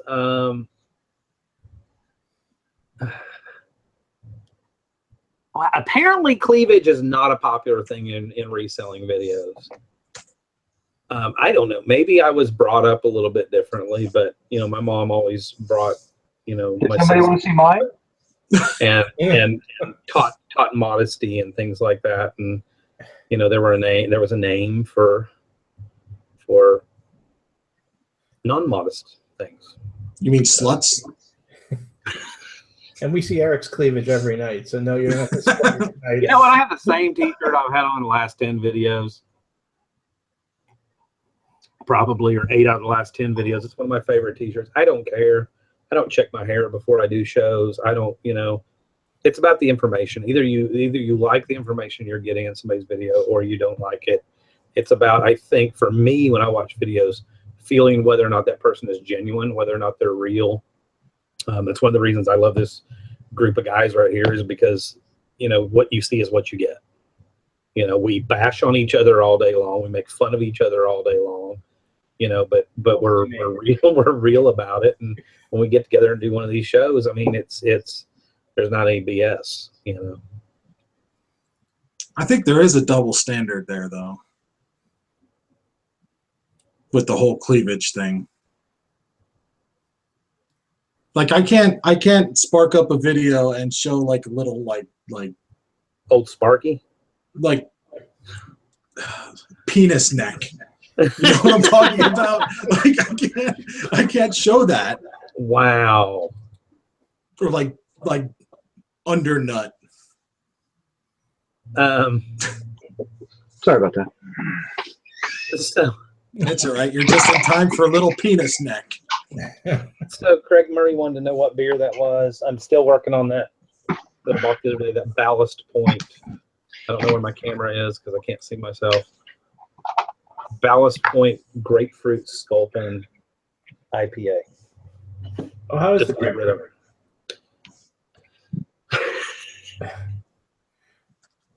Do what? How is the grapefruit? You know, an IPA is already going to have kind of a grapefruity taste to it, so you really couldn't. It just tastes like a really hoppy grapefruit. I mean, a hoppy IPA.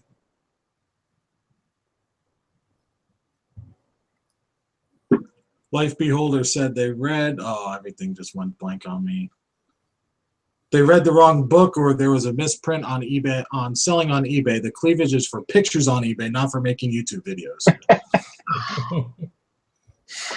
The ones that are selling the Nintendo games where they have the girl in the really tight bra and holding the Nintendo game like this. Yeah. Look at my phone. You know, if it works for them, that's fine. Yeah.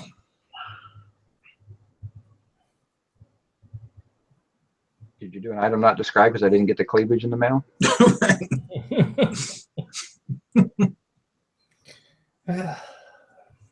All right, now I'll be right back. You leaving? He has to go pee. Yeah. Jim's got like that. Jim's got like that mouse bladder going. Yeah.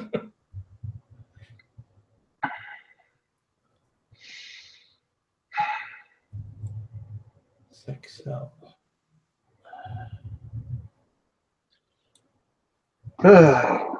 So what else? So I'm catching up. Oh, go ahead. No, we were just saying what else. What about that auction tonight, Eric? I wasn't bad. It's warm out. It's like 65 degrees out, so it was amazingly busy. I mean, it's like everybody came out of their holes for the winter and decided they're going to go to the auction tonight. The other problem was it was a lot of they sold like 10 guns, but they had a guy's entire reloading collection and probably 300 boxes of ammo that they were selling a box at a time. And so that really slowed things down for the main ring. And then they were doing 2 other rings outside that were really close to each other. So it was just a little difficult. And, you know, it drives me crazy running back and forth. And I would have left 2 hours ago, except I walked inside and they're still selling ammo. And there's a couple of things I wanted that were left over, like the TI-99 computer, and it went for stupid money. So what did you end up getting? Anything? Oh yeah, well I got 2 of those 10 toys. Oh right, yeah. So I got those. I got a really cool. This is a retired police badge or firefighter badge. Oh okay. It's inscribed on the back. The guy retired in 1947. Oh. So it's kind of cool, and those are actually worth a lot more than I thought they would be worth. But I paid too much for it, I thought, and I'm actually going to come out really good on it. So. I got a couple of boxes of slides. I got some carpet cleaner, enzyme spot remover stuff. I got a case of that. I got a couple of cases of some interesting cards, like green card sets and things like that, which is weird stuff. But it was kind of in a giant lot. I spent $96 total. So I mean, I didn't spend a whole lot of money. What were the slides? Subject matter. Just life in general. I know that the slides I just kind of reviewed just now, these are glass slides. They're 1940s.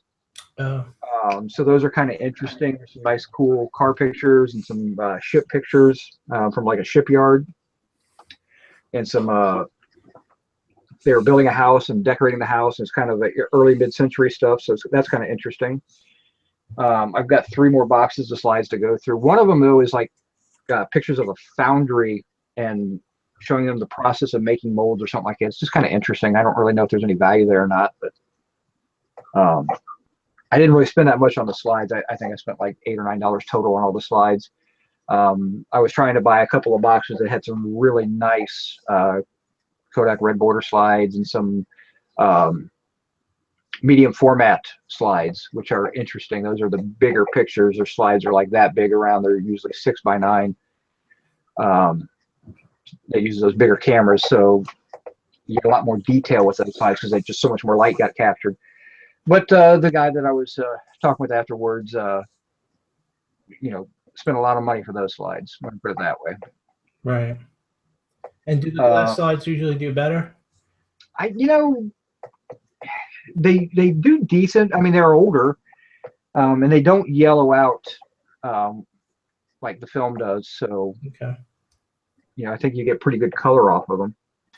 But these I've got other glass slides I've done really well with, but these are just average. But the case they came in is worth $20. So I only paid like $5 for that lot right there. So. Again, you got to take a shot in the dark every now and then. You don't have really a big chance to go through each and every one while you're there. Now, this was the place you had to stand at, right? Oh yeah, yeah. I've already taken my medications. How long were you there? I tried to get there early because I wanted to get a little bit better parking spot because my son likes to hang out in the car. And it was crazy. I got a decent parking spot, but it was crazy. I got there at 4:45 and got home 20 minutes before we went live. So about 8:45, I guess. So about 4 hours. Maybe not be the best time to ask it on the show, but I'm going to ask it anyhow because I don't really care about appropriateness. That's not really one of my character traits. But why start now? Do you have a handicap tag? No, you can't get one for him. Can't get one for him, even though he has a hard time walking sometimes, and there's times that he's old enough to be left in the car and think that you can't do it for that reason. It's not a valid reason. They don't give handicap tags for being autistic. Really? Yep. Huh. Ohio's a really difficult state. But does he have difficulty walking too though, or not? Or he walks because you have to buy special or different types of shoes because of his gait. I buy shoes to help him pick his feet up and to help his gait and everything. But he actually can. He's a very fast runner. He's physically very strong and able to do everything he needs to do. He just has a funky gait because he's got a little bit of weakness on one side. But it's not really a handicap or anything like that. He can actually pretty much outrun me. I'm a fat bastard. I mean, that's not unusual for me. But for him, I mean, he's fine. Like I said, and he enjoys just sitting in the car. But I actually had my daughter swing by and pick him up because slow they were going to be selling. I didn't want to leave him, have him in the car for 4 hours. So she came by and picked him up an hour later and brought him back home. So, which I don't usually like to do that, but this time I did. Yeah.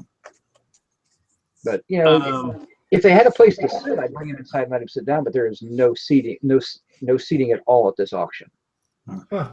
Laura Lee said, that reminded me of something. Then I'll read Laura Lee's comment.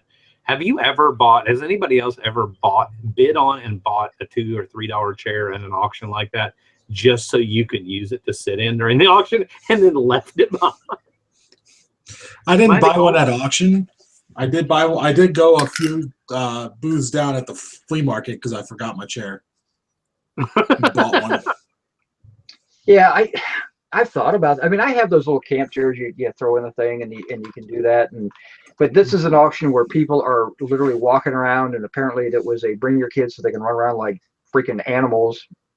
Sorry, I have kids. I have 6 kids, so I can say about little rat bastard kids. And it was crazy. And being autistic, he just doesn't want to have that much craziness going on around him either. I mean, he doesn't want to. I mean, normally he just sits there and puts his headphones on and plays his games and watches videos or whatever. I mean, he loves YouTube, but yeah, it's too much for him sometimes. And I get too freaked out because not only am I trying to watch what's going on in the auction, I got to keep an eye on him. Yeah. And so it's kind of a distracting thing. But that's, single parent blues, I guess. That's what you got to deal with. Laura Lee was saying that they just introduced that in Michigan, where they do give handicap tags for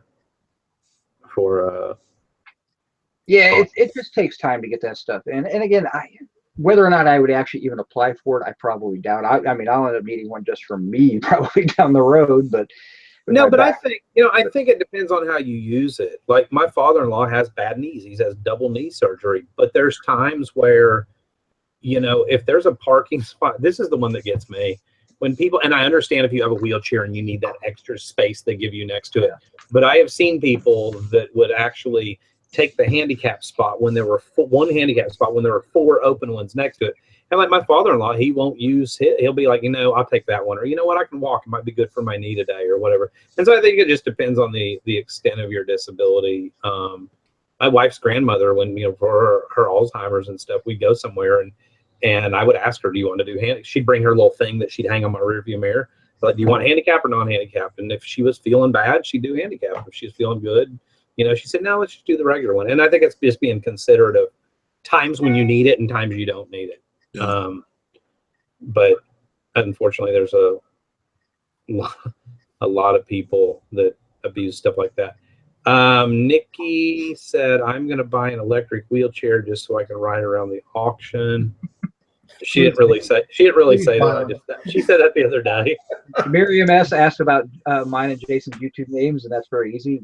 We don't do YouTube, so only here and Dustin's channel. That's I just on the shows. I choose not to have a YouTube presence aside from what I do on other people's channels. So. Yeah, I have a little channel, but there's nothing there, so no reason to. You can look my name up, and you're going to find a lot of Five Nights at Freddy's videos and my son talking about stuff because he posts things on my channel. So I don't do any type of reselling stuff on mine. So big shout out to Valerie Chick Picker. Y'all go check her channel out. She's in the audience, and if not, just look up Chick Picker. She does a morning show every day. The Fishing and Picking was saying that she ruined his week. He was just messing with her. YouTube cut out, and then there was no show today. There was a show today though. Yeah, we did. On Sally's channel. Oh, it was on Sally's channel. Yeah, you have to subscribe to the Thrifting bitches of reselling as well. So you have both channels. Yep. Yeah, he was just messing with her. But it's a good day for him to get out and experience other people and everything. And it's just that this one auction is just a little tough for him to go to. If I took him to I've taken him to other auctions and he's been perfectly fine with it. It's just this one's a little tougher. Yeah. And it was crazy. And I literally couldn't have gotten home any sooner because I was blocked in. I couldn't even get my car moved. So if you had chairs, it wouldn't be so much of a problem. Yeah, if there was a nice area where he can sit and kind of be out of everybody's way, it wouldn't really be a big deal. So what kind of, is this like just in a barn and there's not a single chair in the place and everybody just stands around, or is this even a legal auction? Is this like back alley hot goods or what? Legal auction. They have a auction house. People play dice in the corner and stuff. They lay everything out on tables and drinking hooch out of brown paper bags and stuff. Fights over in the corner. It's basically a big concrete building, and then they also they put everything out on tables. And then outside, they do tables again outside, and they dump everything out outside on tables out there as well. And then everybody just kind of walks around. So it's a little. I picked up an echo again, but it's a little bit strenuous. Damn it. No. Going on Grumpy said she thinks it's wonderful you take him with you, and that's something you started recently too, though. Kind of. I just started to be able to handle it. I just started taking him to auction. I have been taking him on errands now for the last 2 years, though. I used to never run errands with, he'd go to school and I'd run all my errands. And then, as he gets more and more out there, he really to experience life. I take him out there. We go to the post office. He'll go to thrift stores with me. When I was going to thrift stores, he would go with me, and he's okay at a thrift store. He kind of likes to play around and look at all the different stuff. And then he'll chase me around in the thrift store and we'll play games and stuff like that. So. But he's completely verbal. He can read, he can write. He's not nobody's typical autistic, but he's very high functioning. I'll just leave it at that. It's hard to explain, but How old is he right now? 13? So, He's 13. He'll be 14 this year. Yep. Does he get to go on Slurpee runs with you? Hell yeah. He's the one that got me addicted. Dude, you gotta get Pepsi freezes. If you're gonna do Slurpees, you gotta at least get the Pepsi freeze. Everything that's a cola is Pepsi to him, so he's fine. He doesn't like Coke, but he likes Pepsi. But if it's a cola, he just calls it a Pepsi. So yeah, That's a Southern thing. Yeah, I know. I found that out when I moved to Arkansas. I was living in Arkansas for a year and a half, and everything there was Coke. If you wanted a Mountain Dew, you had to get a Mountain Dew flavored Coke. You're talking about your head exploding when you're from the north, and you're like, "What the hell are you talking about?" Right. Is he gonna and not to go down this necessarily? If you don't want to go down this, we don't have to. But is he gonna be able fishing and picking ass? Will he be able to live on his own when he's older? I don't know. Cross that bridge when we get there. Yeah. Yeah, he has 5 older brothers and sisters if something were to happen to me. So I'm very confident he'd be taken care of. But my goal is for him to be able to get by on his own. Gotcha. But you never know. It keeps me up at night. Do what? That's the one thing that keeps me up at night. Yeah. Yeah, but I've seen you. You're a great. I mean, I get where you're coming from. You're a great dad with him. I mean, you're just amazing with him. Because I like when the camera's not rolling and we're all in a hangout or whatever, and he comes in and asks, why does this cartoon character do this specific thing?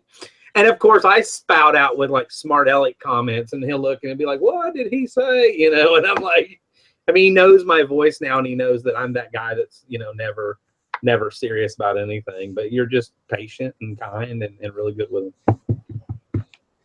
Didn't always used to be that way, but it takes time. But Yeah. to learn. I mean, like I said, and I enjoy going to auctions. Like I said, I go to one. It's usually about once a month, and that's during the day when he's in school because I need those breaks too. So, but he's getting to that age where I can leave him kind of be and let him kind of exist on his own. While I'm still in the house. I mean, everybody knows. I mean, he comes down if he needs anything, stuff like that. And none of my other kids resell. My daughter will hunt for stuff. Brian Pricker asked me if any of my kids resell, and my daughter, who lives with me, will help me buy things. She loves going to auction, but she doesn't actually resell on her own. She's busy with her own career. She helped you pick up that last lot, right? Oh yeah, she worked her ass off all the time. But I pay her for that. She gets first pick of a lot of cool stuff. So. Oh, that's right. She got that light. I remember now. Yeah. So. Jack Smack was asking, he said, does anybody do Amazon if they received a lot of ASIN change notifications, which if you don't do Amazon, every time that an ASIN is a catalog page number, so to speak, but every time you get a change or somebody's made a major change to certain things on that catalog page, you get an email notification. And he said that he's seen it increase tremendously. Zilke said he's gotten a bunch. I've had 3. I know we don't sell a ton of Amazon anymore, but I've had 3 or 4 this week. And then he speculated and said, at any rate, I wonder if all the ASIN changes are an indication that the number of sellers on Amazon is actually increasing rather than decreasing. Jim, you're the other Amazon seller here. My question real quick to Jack Smack before Jim answers, so, since there's a delay, are the ASIN change notifications you're seeing legit? Right. Or is it somebody in China uploading flat files, trying to jack up their catalog? Yeah, and I wouldn't take it as an indication that there's more or less sellers on Amazon. Amazon, for me, and we talked about this last show, but they've locked down a couple of categories that I sell a lot in. Learning toys and building toys. So that's all your Connects, your Legos, all that kind of stuff is locked down for used or used always, but for collectible status items. And it could be that sellers are going in and saying, hey, this isn't a learning toy. This is a regular board game. So why is this in learning toys? And they're just the sellers, I would hope, are taking it upon themselves to kind of straighten out the categories, because there's a lot of items that are just put in the wrong category, and Amazon can't keep up with it all. So it's kind of up to other sellers to police that a little bit. So that might be why you're seeing a surge, because those are the only two categories that I know of. Those are the two that I sell in. So I don't know if they did that with others. They have thousands of subcategories. So So that's totally messed you up now, right? I mean, I wouldn't say totally, but yeah, I mean, it's kind of thrown a curveball at us. And I mean, there's things that we sent in last week that we have to call back now. So, Oh, that sucks. yeah. Jack Smack said that's possible. Amazon's catalog is garbage in certain segments. Their catalog's been a disaster for a long time, ever since they allowed any person that had the ability to push a button on a keyboard and open an account to upload flat files to make ASIN changes or to upload items they didn't even have, and that's kind of running rampant. Had a really good talk in a hangout today with another reseller who I admire for their Amazon abilities. Got mad respect for them. They're one of the bigger sellers that I know, and really, really good at it. And we were talking in the hangout, and he just said, it's a disaster. It's an absolute mess. And I said, yeah, I read that in the Amazon seller forums, that they're just, what's happening is the overseas sellers are coming in, and even if they, here's a listing for a roll of tape, and it's selling for, I don't know, $50 for a case of 36, and they're going in and listing it for 15, or some ridiculously low cost that they couldn't even ship it for. And what's happening is they're undercutting all of these prices big time, and they get tons of orders coming in, merchant fulfilled. Some of them are even going so far as to, it's not going to show China. They're registering with addresses in Texas. Seems to be a common state. This has been going on for at least 6 or 9 months that I've been reading about it. And what happens is they gain, I don't know, a couple $100,000 worth of orders just on that one item alone. They upload the entire catalog, and they do that with everything, like brand new. If they did it with iPhones, let's say, for instance, think about it. If you put something that's a $500 item and you put it at $200 and it's ranked really good, you're going to sell 50,000-60,000 of them, dollars worth of them in a day. And what happens is then they upload fake tracking information, and that buys them some time before their estimated delivery time. And then hopefully the nobody really knows exactly why they're doing it, but the speculation is that by the time their first payout gets there, that they'll actually go ahead and get a payout for those items and get paid by eBay, or paid by Amazon rather, and then they just bail, and it leaves Amazon holding the bag to refund all those people. Hurts their reputation, hurts everything else. It's like we were talking about the other night about the kind of the future of Amazon type show. It's a real major concern. Why does Amazon allow anybody to sell anything from day one?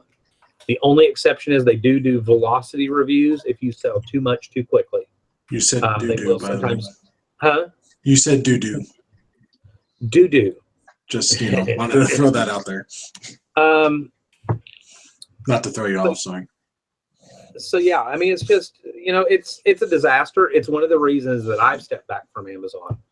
And I've been like, what, until they figure it out, it's, it makes me hesitant to buy. The only things I really buy on Amazon, I'll buy Prime stuff. That I have no problems with that. But as far as buying merchant fulfilled, I mean, no, I don't have much faith in it anymore. And if I do, it's going to be from a seller that has a long history of positive feedback. All right, Craig Murray asks, and I don't know that I've ever gotten this question. So how does Amazon ship items at 9 p.m. CST? Even West Coast at 7 p.m. Got notification that my purchase was shipped. I don't think it left the building. I think it just means that Amazon's got it boxed and on a UPS truck waiting to go. Yeah, it doesn't mean they delivered it to the carrier. Right. The cool thing is, if it was an item you sold, got notification that my purchase was shipped. Okay, never mind. Uh-huh. Then again, if it came out of the West Coast, 7 p.m., I mean, what's to say that some of the, some of these Amazon major facilities, because there's not a ton of them in the United States, and there's a decent amount of them, but what's to say that they don't, ones that are nearer to a major UPS hub, something like that, what's to say that they don't have a contract where UPS will pick up their trailer 9-10 o'clock at night? I mean, I've seen cutoff times for stuff that I wanted to have next day aired with Prime and have it here the following day. I've had cutoff times that were as late as about 8 o'clock at night sometimes, now that I think about it. You got to pay a little extra for that other than, just the Prime. But Right. My guess would be that they have some kind of agreement, like our last trailer will be ready at 9 o'clock or whatever, with UPS, and UPS picks that last trailer up, probably takes it straight to the wherever. Well, I know I ordered that part for my car recently that I ordered with Prime, ordered on a Friday night, and ended up getting it on Sunday afternoon. I mean, it was that fast. So, I mean, I do agree that I know when I worked for the bank, and we had a lot of we did credit card manufacturing at the bank there, and they had dedicated postal trucks that would pull up and drop a truck for us, and then we'd call them when it was ready to go. So, Right. They're talking about fast food in the chat. nothing wrong with that. Hey, you got a Jack in the Box near you, Jim? No, we have Jack's, but not in Raleigh. I'd have to go out to Greensboro to get to a Jack's. Because you'll go back to Jack's for more. Do you have those cheesy commercials? No, I do not. I'm not going to sing that one for you. No, we don't have a Jack in the Box or anything like that up here. No. We do have Hardee's, though. I saw Hardee's was mentioned, but Yeah, we've got Hardee's. but those are few and far between as well. Hmm. The only thing we got is like Five Guys everywhere. Got a lot of Five Guys here, yeah. We got Five Guys, and We've got a lot of Five Guys here. That's personal, Jim. Jason's had a lot of Five Guys in his life. Wait, we're short a guy. Fishing and Pickin' says he has Cookout. Cookout is like God's nectar. It's delicious. God's nectar. It's like I eat 4 meals a day there. I love that. No, it's awesome. It's $5 for a tray. You can get like chicken quesadillas as a side instead of just regular fries. You can do like wraps as a side, chili, coleslaw. Good stuff. Poor Jim's on a diet, and we're talking. Yeah. About this. Chick Picker says I'll take Five Guys. I'm just gonna leave that right there. I'm confused. That's Mallory. Oh.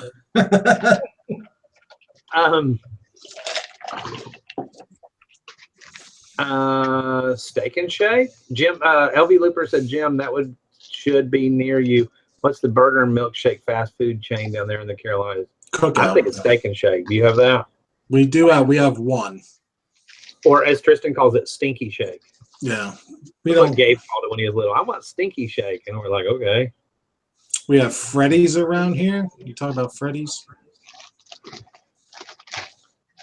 No, I don't know that one. Cookout, yeah.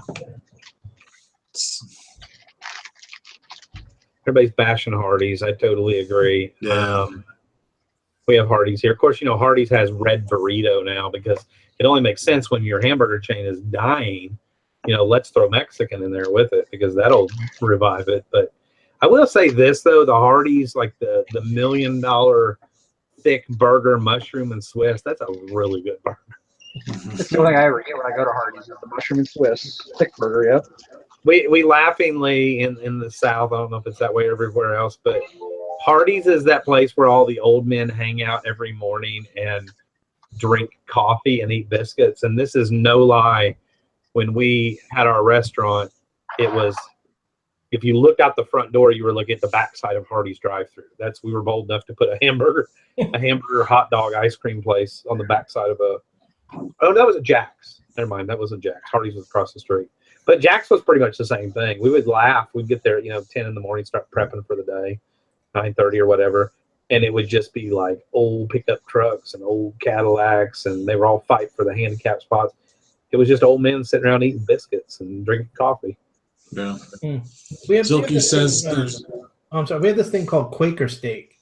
Oh, Quaker Steak and Lube. Yeah, I swear I always think I'm passing an oil change place. The name just kills me. That's the place where you walk in and their hottest wings, they make you sign a waiver before they'll serve them to you. Yeah. I have never signed the waiver because I don't eat hot wings like that. That's insane, but Yeah. Silky says there's no cookout down in Huntsville. Nope, we don't have those here. I know. And somebody, Nikki was saying she likes A&W. I grew up on A&W, but it was the old original, like A&W whatever. Yeah. Now I don't know what they're like everywhere else. Now the only time you'll find an A&W if it's in one of those concept restaurants where it's also connected to a Long John Silver's. Yep. Like we have a lot of those here. It's like Taco Bell and KFC. Yeah. Like it's all in one, and then it's always A&W, and I'm sure they're probably owned by the same. A&W, Long John Silver's, yeah, Taco Bell, KFC, those are all Yum Foods. So, yeah. But which is kind of cool because I prefer getting my A&W root beer floats and everything with my Long John Silver's fish and stuff. So, Batter's Box Film asked a while ago, Dusty, how are you doing with your storage unit haul? I've listed one item, but it's actually one item that I listed for pretty much what I paid for the whole unit. We had a lot of rain the last 3 or 4 days, so I opted to, and I talked about in the video that I did today that I haven't uploaded yet, but essentially, and I sat with these 4 guys right here and yesterday and just kind of sat and like we're gonna hang out and I'm staring at my office like this. And they're like, okay, what's going on? And basically I get to the point where I get so backlogged with all the smalls that are left over from the hauls. I do really good on staying on top of stuff, but I end up with a lot of smalls left over that are still worth money, but they need to be gone through and they need to go off to another auction or box slotted or just go, they're not worth selling. And they're still decent stuff. But I get kind of paralyzed with fear almost. Not fear, but paralyzed with being overwhelmed is probably a better term.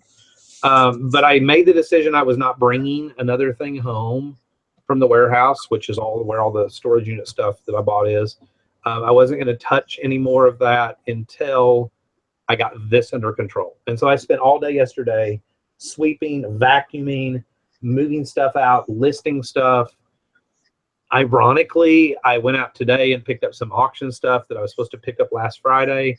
But I brought the items home. There's 130 items, and with the exception of the saddlebags, but there's 130 of these small little items that I bought in one big lot, and I listed every single one of them individually. They're all different. I did 130 listings today. It was a lot of sell similar, but I kept on top of it. Then I'm going to get back to that pile, and then I'll go tackle the warehouse. So in the meantime, that stuff's been in a storage unit for 20 years. It's vintage electronics. My thing is, it's not going anywhere. I'm not gaining interest on the money that I have tied up in it. I'm having to pay $300 a month for the warehouse anyhow. So what's really you know what I mean? I'm having to pay the rent. So it's not hurting anything for it to sit there, essentially. Nikki, really, Jason? Wow. Well, You're so tough on Nikki. I know. You know what? I hope we do have a meetup because she's gonna probably walk up and punch you right in the face. And I'm gonna laugh. So yeah, that's where I'm at on that. And they're all talking about drunk food. We have crystals. Oh, so like yeah. White Castle wannabe. We don't have White Castles. I grew up on that, as a kid back in the Midwest. But now you grew up in Missouri, right, Dustin? Yeah. Don't you remember Steak and Shake being kind of a dive? Steak and Shake. I remember we used to eat there. That was the after church go-to place when I was like 8 years old to 12 years old. I mean, I don't remember it really. Honestly, when I walk into the one now, it looks exactly the same. It reminds me exactly the same as not a dive, Yeah, because we used to go to St. Louis because that's where my parents were from and my grandparents were all there. And the Steak and Shakes now maybe it's because we went to crappy St. Louis, but they were like dives. You would walk in and they just weren't the best restaurants. Now White Castles were fantastic. That's what White Castles and Steak and Shake was the two restaurants we always made sure we went to when we went to St. Louis. But yeah, it was always kind of a dive. We have, well, I think maybe the original. Where was White Castle's out of? I mean, maybe it's because it was more the original ones. These were newer buildings that were kind of like they are now, where they had the big sign that says "Take home a sack" or whatever, and neon. Nice. And I remember that as a kid. Nothing's really changed from the ones here now. No, they were more greasy and divey back then. Yeah, Crystals is total like. Oh wow, Zilke said that he thinks Crystals is better. Ooh. I don't know about that. The only problem with Crystals is it's one of those every once in a while Tristan will be like, "Oh, I want Crystals," and I'm like, "Do not eat a single burger out of that bag until we get home." Because I mean, it's literally you might as well just go eat them in the bathroom. Right. You might as well just order a sack full of Crystals and sit on the toilet and eat them. Because it's the best diet in the world. All that pickle juice. Put it in your beard and get back to it 5 hours later. Oh, Scott's got a good point. Only problem with Crystals, you have to decide if it's worth burping it up for the next 4 to 5 hours. That is absolutely the truth. It's like, welcome to Crystals. Oh, never mind. Go ahead. I don't know where I was going with that one. But you might as well just take a Prilosec. At the same time you do it, or a couple antacids. Oof.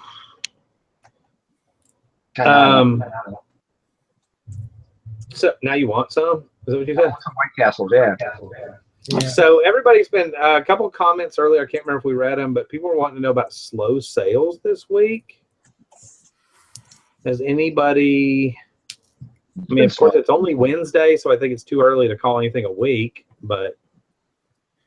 It's not been, I can't really say it's slow because I mean I've been shipping out 5 or 6 packages a day as a minimum, so I'm not selling big dollars right now. Maybe that's where I'm slow at. I got too many lower dollar things up there, but somebody just cha-chinged. I cha-chinged earlier. So. I actually took I'm not gonna lie, I took an offer on something I didn't notice had come in a minute ago. I was checking my email while you were answering the question. I'm not going to say slow, but not hopping like a December or anything. But I don't know. I haven't listed for 2 days. That's probably driving mine. I didn't realize my sale doesn't help me either. That'll hurt it, yeah. I'm in vacation mode. Nikki said she has not. Nikki said she hasn't been listing and she's still been selling, so she thinks sales are great. Jack Smack said, can't say slow sales. However, I've noticed that almost all of the sales are coming at night and hardly any during the day. So that's an interesting. Well, I think it kind of goes back to that. If the weather's turning, people are out. Like so tonight, there was 3 times as many people there as there were last week. So, the days are getting longer and people want to get outside a little bit more, so they're not sitting there on the internet. Why are my polo shirts not selling? Thrift Daddy asked, why aren't my polo shirts not selling? To which I informed him that's a double negative. That's not even a question. Well, it's because it's not polo season. The horses don't really need to wear the shirts right now. Not polo season. I think he's referring to Dusty's shirt. Those only sell during the Kentucky Derby. He said I'm just speaking Southern. Have you tried cleavage in your pictures? LV Looper. That's great. Wow, Chick Picker said Saturday is her 1-year anniversary for full time. Congratulations. That's awesome. Way to go. Especially since she's ramped up her game lately. She's doing really well. This is one of those t-shirts. I forgot it was polo. This is one of those t-shirts. If I show you how stained it actually is, hopefully it doesn't show up on the camera, but it is so stained. It is so, grody, but it's big. You know how you wash a shirt to a certain point where it's just really soft? Mm-hmm. And it probably came out of a storage unit or yard sale or whatever anyhow. But it's to that point now where it's so soft, it's like that favorite shirt to lounge around the house in. Yeah. Like if you're going to list all day, you're like, what am I going to put on?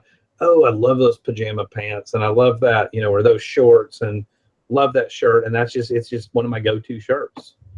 I mean, it gets washed literally probably 3 or 4 times a week because I wear it that much. Yeah, we all have those. Yeah, those are the shirts that I look at and go, boy, I remember when I got that shirt. My 32-year-old daughter was in high school. Getting a little old there. LV Looper said they're coming up on the 1-year anniversary of him going off his medication. Would have never guessed that. Wait, Nikki said all my shirts are stained. You don't know how bad I want to say something, but I'm going to keep my mouth shut. All my shirts are stained with, like, I ate Taco Bell and it was all over my shirt. It was right before the show. right before the show. Jim's eating. And he's like, "Oh shit!" I said, "What?" He's like, "I just put taco." Oh well, screw it. Yeah, they don't understand. It's not a belly. It's an automatic food return system. It bounces off your chest and it lands right back on your plate for you to scoop right back up. You know. Well, that's the awesome thing about Taco Bell is you eat it and then you have a salad on your belly that you can just eat. Like, It's not a belly. It's a gas tank. It's a gas tank for a love machine. It's my keg abs. Now they're talking about penis neck in the chat again. Yeah. Gary Gutter said, "Yeah, I have shirts like that, and my wife hates every T-shirt that I have that's like that." You know what? And it's real. It's the same. But I think with Tristan, it's gotten to the point where she's kind of like given up. Is that the right? You know, like, oh well, he's just gonna wear it. You know. You have finally stepped off the fashion train, I think is what she's trying to say, you know.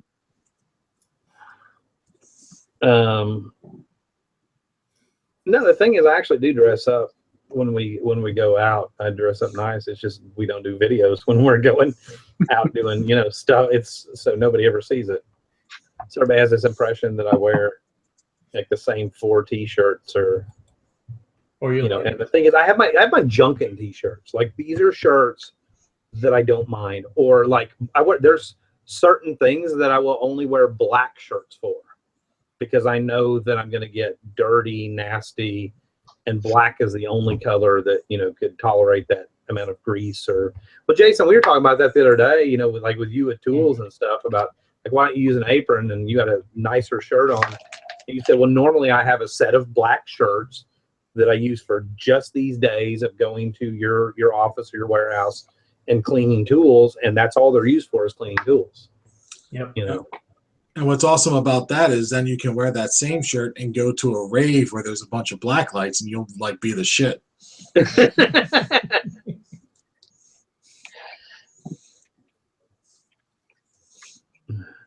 think the only rave Jason goes to is at the pizza place across the street. So. He's walking in. Bump, bump, bump, bump. 2 slices, please. Bump, bump, bump, bump. With his glow sticks in his hand. That's right. They do. Here you go, Jim. His glow sticks in his baby nipple, so when he hits too hard on the X, he's got to be able to keep his mouth from locking shut, you know. Yeah. Jennifer, someone has to tell me what penis neck is. I'm married. I think you have to have one to know. It's like Was that directed at me or Jennifer? at the ladies in the audience that are wondering what a penis neck is. It's like, I don't know. It's that part that's like. Okay, no. Let's just say. I thought you were referring to something else. A trick that streetwise hookers used, instead of giving a blowjob, they actually do it right here. No. So now, on a related side subject, every year for about the last, I don't know, like 10 years, because I have the humor of a 12-year-old boy. Every year, when I'm always in charge of the turkey neck gets taken out of the turkey's neck hole or butthole, as I used to tell the kids that was a turkey's butthole, and they're like, it's so big. I'm like, yeah, turkeys poop a lot. So, and I'd pull the neck out and I'd prep the turkey and all that. And then I will lay the neck coming up out of the, and just leave the turkey on the kitchen counter. And the kids would walk by when they're younger and they're like, why? I was like, I'm sorry, I thought you were supposed to take the turkey neck and unzip your pants and let it hang out of your pants. I thought that's what it was for. And then I take pictures of it. And I put it on Instagram and it goes on Twitter and it goes on Facebook. And like every year, it's like I'm like that old man that I never wanted to become. That every time you see, you know, that grandfather, that great uncle, whatever. That every time you see, hey, have I told you that joke? And you're like, yeah, every year for 12 years you told me that joke, and you screamed it at me, and it's not funny. And I'm kind of like that with the turkey neck. What?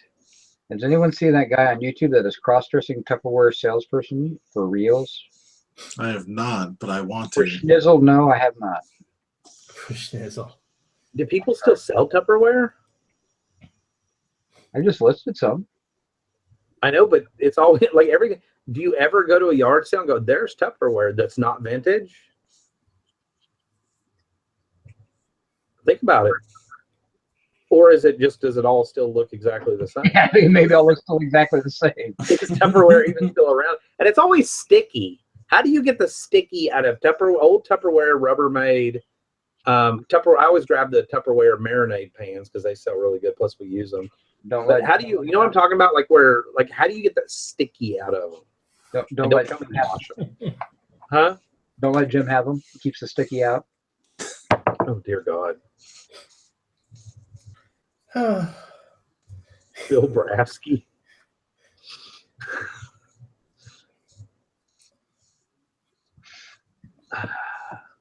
Yeah, chick picker. I'm totally gonna be dirty grandpa someday. It's gonna be pretty bad.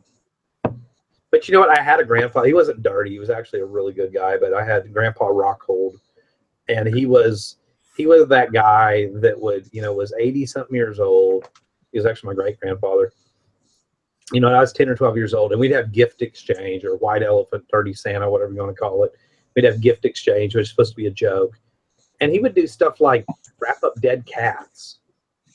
Or he would, you know, he had a hedge apple tree in his yard. If anybody lives in an area where they actually have hedge apples and knows what those are, they're these big, giant, bumpy fruits that serve no purpose in life other than giant seed pods that fall on the ground and rot and stink. He would go pick up all the rotten ones and like stuff them in socks, because sock monkeys were really big in the late 70s, early 80s. And he'd make sock monkeys out of them. And like my grandmother would open this box, it's a sock monkey, and pick it up, and it would like juice all over her hands, and it's made out of like rotten hedge apples. I mean, he would do stuff like that. He would just take things apart for no reason. You know, my great grandmother would go out and buy a brand new iron, and electric iron at the time. You know, it's 1979, brand new. You know, she paid $50 for it or whatever.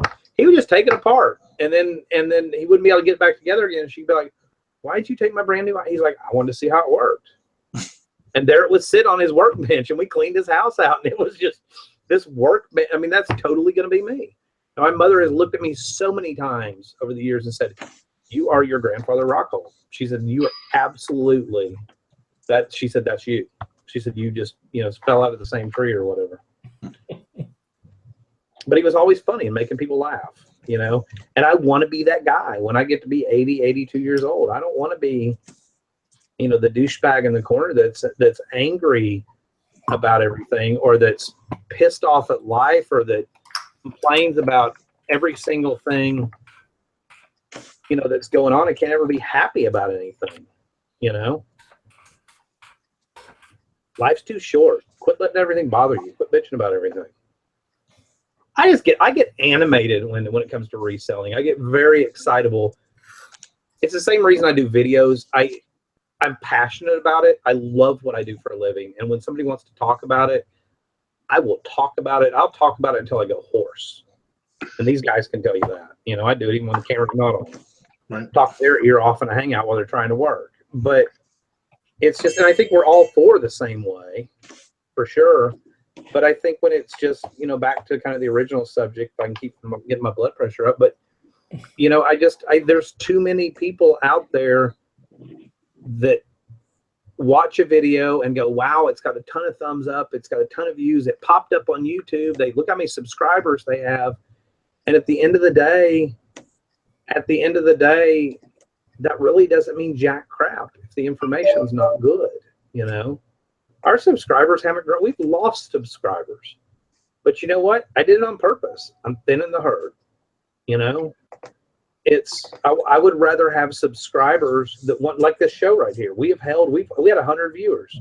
We've held at 81 viewers for a good hour and a half now or whatever, because it's 81 people that are enjoying what they're seeing, or it's entertaining, or they think we're such a train wreck that they can't leave. I mean, whatever, regardless of whatever the reason, they're here because they want to be. And I would rather be surrounded in life, whether it be friends or my friends online or in the audience or whatever, you know, I would rather be surrounded by people that I enjoy them and they enjoy me.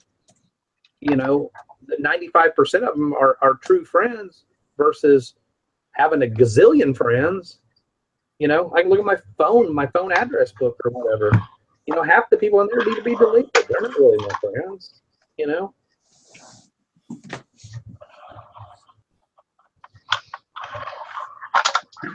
Duffy Looper says, Dusty, be careful with that, because what you're saying is that you'd rather have subscribers like me. LB Looper is one of the toughest nuts to crack as far as like figuring him out. And I'm not saying I figured him out, but your sense of humor takes some figuring out. But I think everybody does, you know, everybody to some extent. Jim has a different sense of humor. But I get it. You know what I mean? So, nah, you don't bother me. That's a good question that he did ask, though. How bad is the crowd thinking in reseller YouTube videos? Crowd thinking as far as mob mentality? Yeah. Oh, I think it's absolutely mob mentality. It's a mob mentality in the Facebook groups. Another reason my personal Facebook group is small. I would rather have it small and be surrounded by, you know, I'm trying to think of a nice way to say that. I would rather be surrounded by a close, tight-knit group of people that's small versus a big crowd, because I can't stand mob mentality. No. You know, I can't stand one person comes in and says, I think this person's doing this, and in some of the bigger groups, 57,000 people start screaming, your buyer is a scammer. So we've talked about this on prior shows, and I think Eric agreed. I remember specifically Jason, Jim, I can't remember if you even commented on it that night or not, but you know, I can count on like two hands how many times I've legitimately been scammed over tens of thousands of transactions. Yeah. And I'm not exaggerating when I say tens of thousands of transactions. You know, once again, it comes into mob mentality. So I think back to the original question of YouTube videos, I mean, I don't know, what are y'all's thoughts on it? Rant over.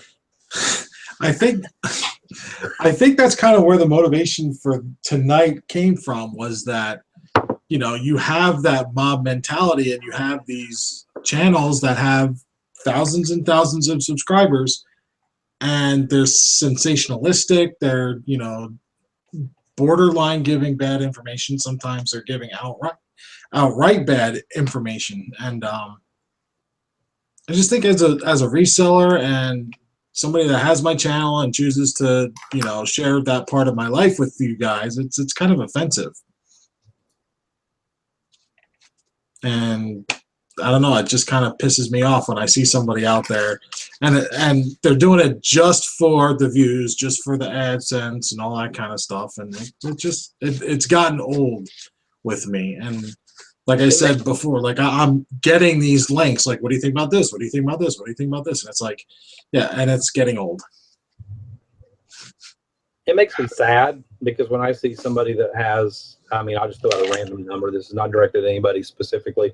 Somebody that has 20,000 subscribers and they literally came along out of nowhere, and then you watch their videos and it's just so full of bad information that's going to get people that are living paycheck to paycheck, people that are struggling just to keep I always use this example, struggling to keep the power, keep the lights on, struggling to keep the car from getting repossessed as a second source of income, maybe as a stay-at-home mom, and they're going to follow things blindly. It makes me really sad, because I know ultimately what's going to happen. I know what's going to happen. Those people are going to end up failing.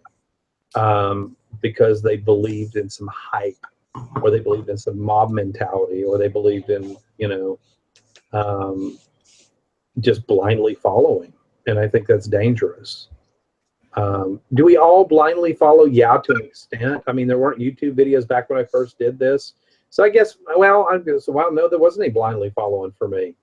And it's easy for me to say, I was old school, and I'm not preaching that by any means, but I think it is easier to say when you're somebody that learned through trial and error. And there were a lot of errors, but you know what?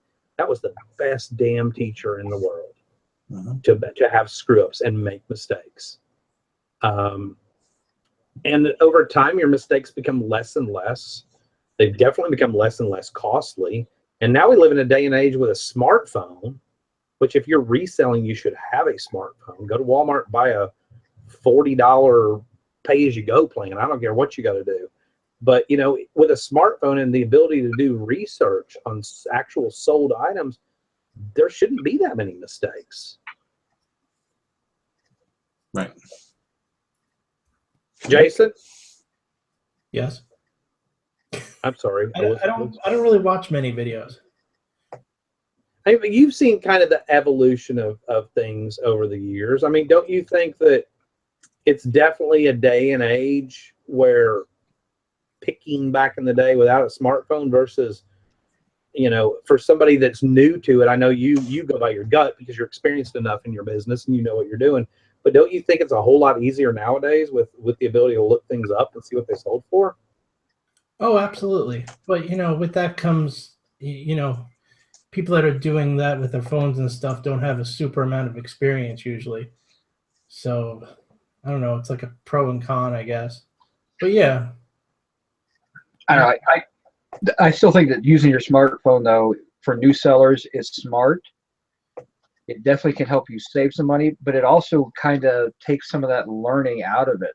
That's you hit the nail on the head right there. When you go out there and buy things based on your own personal knowledge, or after you bought it, you get home and you find out it's either a home run or it's a loser.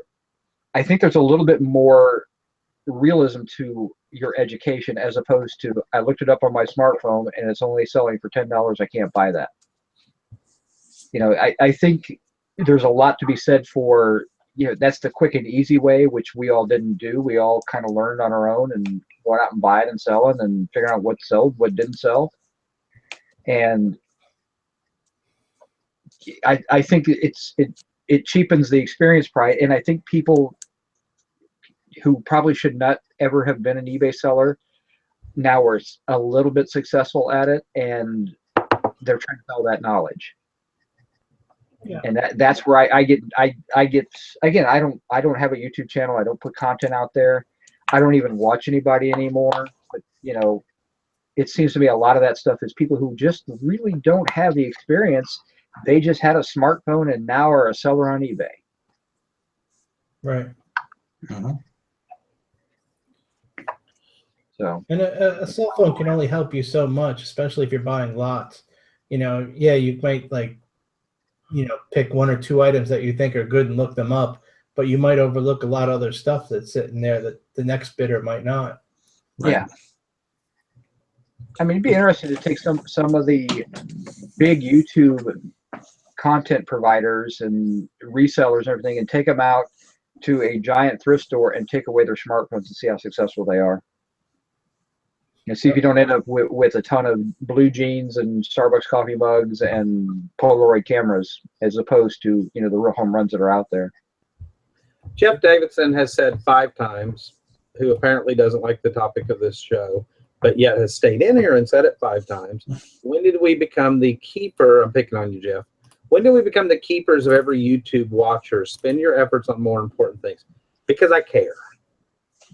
Because I set out originally to do YouTube videos because I've been in that situation where, and I think we all here, all 4 of us probably at some point in our lives have been at that point where, if not multiple times, where we were struggling to keep the power on. We were struggling to whatever. Maybe it didn't happen during our reselling career, but I know there's been times during my reselling career. I was working for somebody else, lost my job, went back to reselling, and I needed desperately to keep the lights on. And so I went out and I bought things that only sold and did my research, and that came from experience. And if my experience can help somebody else, then I care. But when I see people ultimately fail, because I'm seeing it with the comments that are made on a regular basis in groups and videos and stuff like that, you know, that I lost my butt on this or I lost my butt on that, because people are blindly following,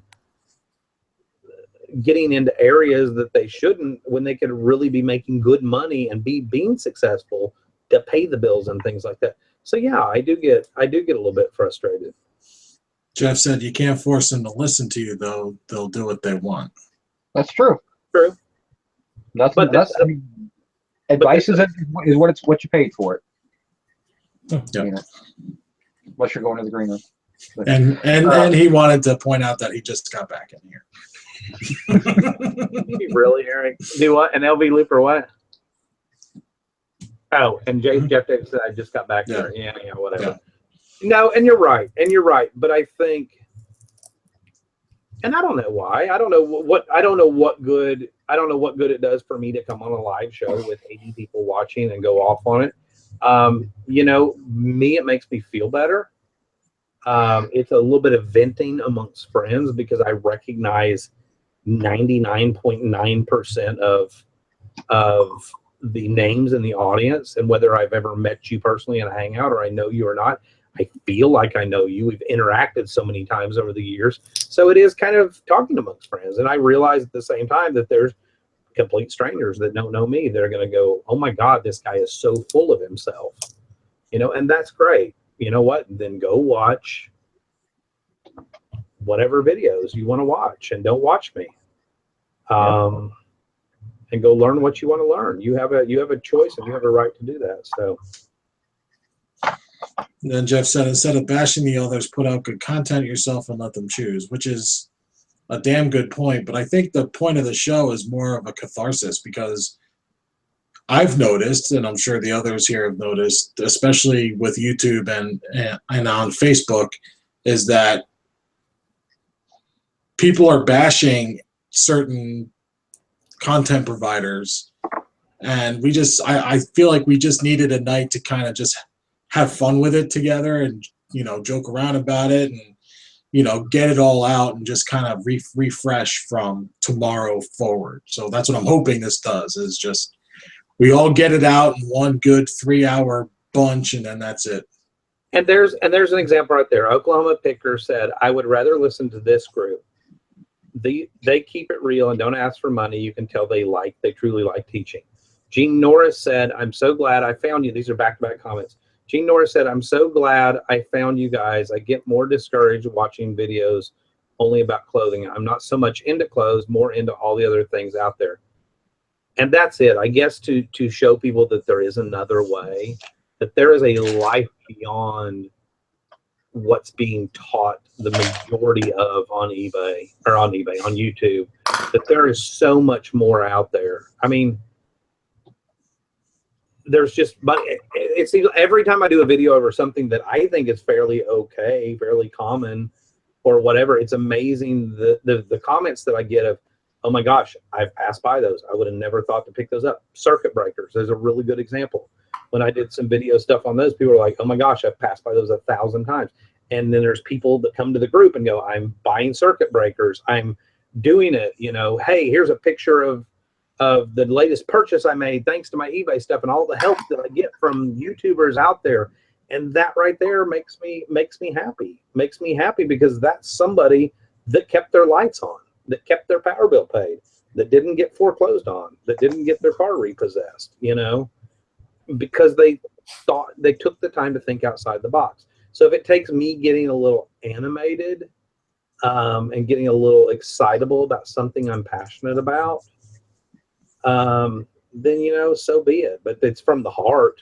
It's absolutely from the heart. You know, if I didn't care, I wouldn't be here. I'd be watching Rogue One, which I'm supposed to be doing, and I'm probably in trouble. But no, I told her we'd watch it another night. But and we can talk about penis next. And balls deep. They love that stuff. One wolf said it was out of control 2 hours ago. You know what? When is it ever in control? That's what I want to know. Not here ever. LB Looper said, I'm laughing my ass off tonight. This is the kind of balls deep programming YouTube needs. Yeah, I mean, that's pretty much why I like hanging with these guys. I used to try to filter myself a little bit, and I blame all that on Jim Bennett for me not having a filter anymore. But, you know, it's not the channel. It's not the channel for everybody. My channel's not the channel for everybody. But I'm not out to reach or teach or help everyone. I realized a long time ago, there's some people that are going to go watch what they want to watch, and they're not going to find any help in my content. You can't be everything to everybody.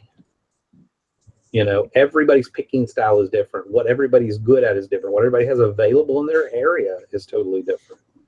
And what everybody likes to hear or likes as far as like listening to my accent or not listening to my accent, or, you know, I don't like the way Jim Bennett wears earbuds all the time. And, you know, that Jason guy, all I can ever see is his forehead because he doesn't move his camera down. And that same with that Eric guy, because both, by the way, that's all I can see is your forehead. But your camera's off. Right. Jesus.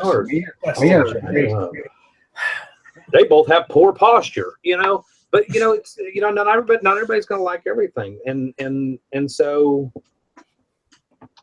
I don't know. I've never aimed to like speak to the masses. I don't think any of us ever have. Right. You're either going to love us or you're going to hate us.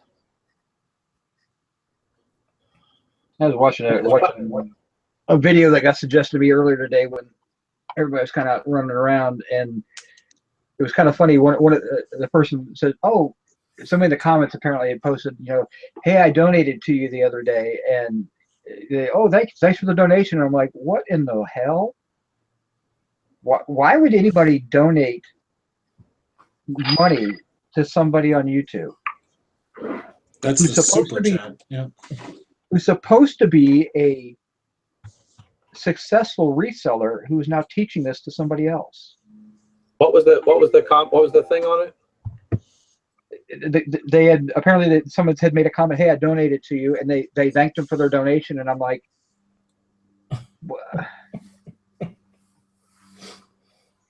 I guess I just don't understand that. I really don't understand. If you're going to put out YouTube videos and you're monetizing your videos, you're going to get paid from YouTube and the views and everything. Yeah, maybe it's me. Maybe I just don't think I should be paying for something that you're giving away for free. It was weird to me. That was the most bizarre thing I've ever seen.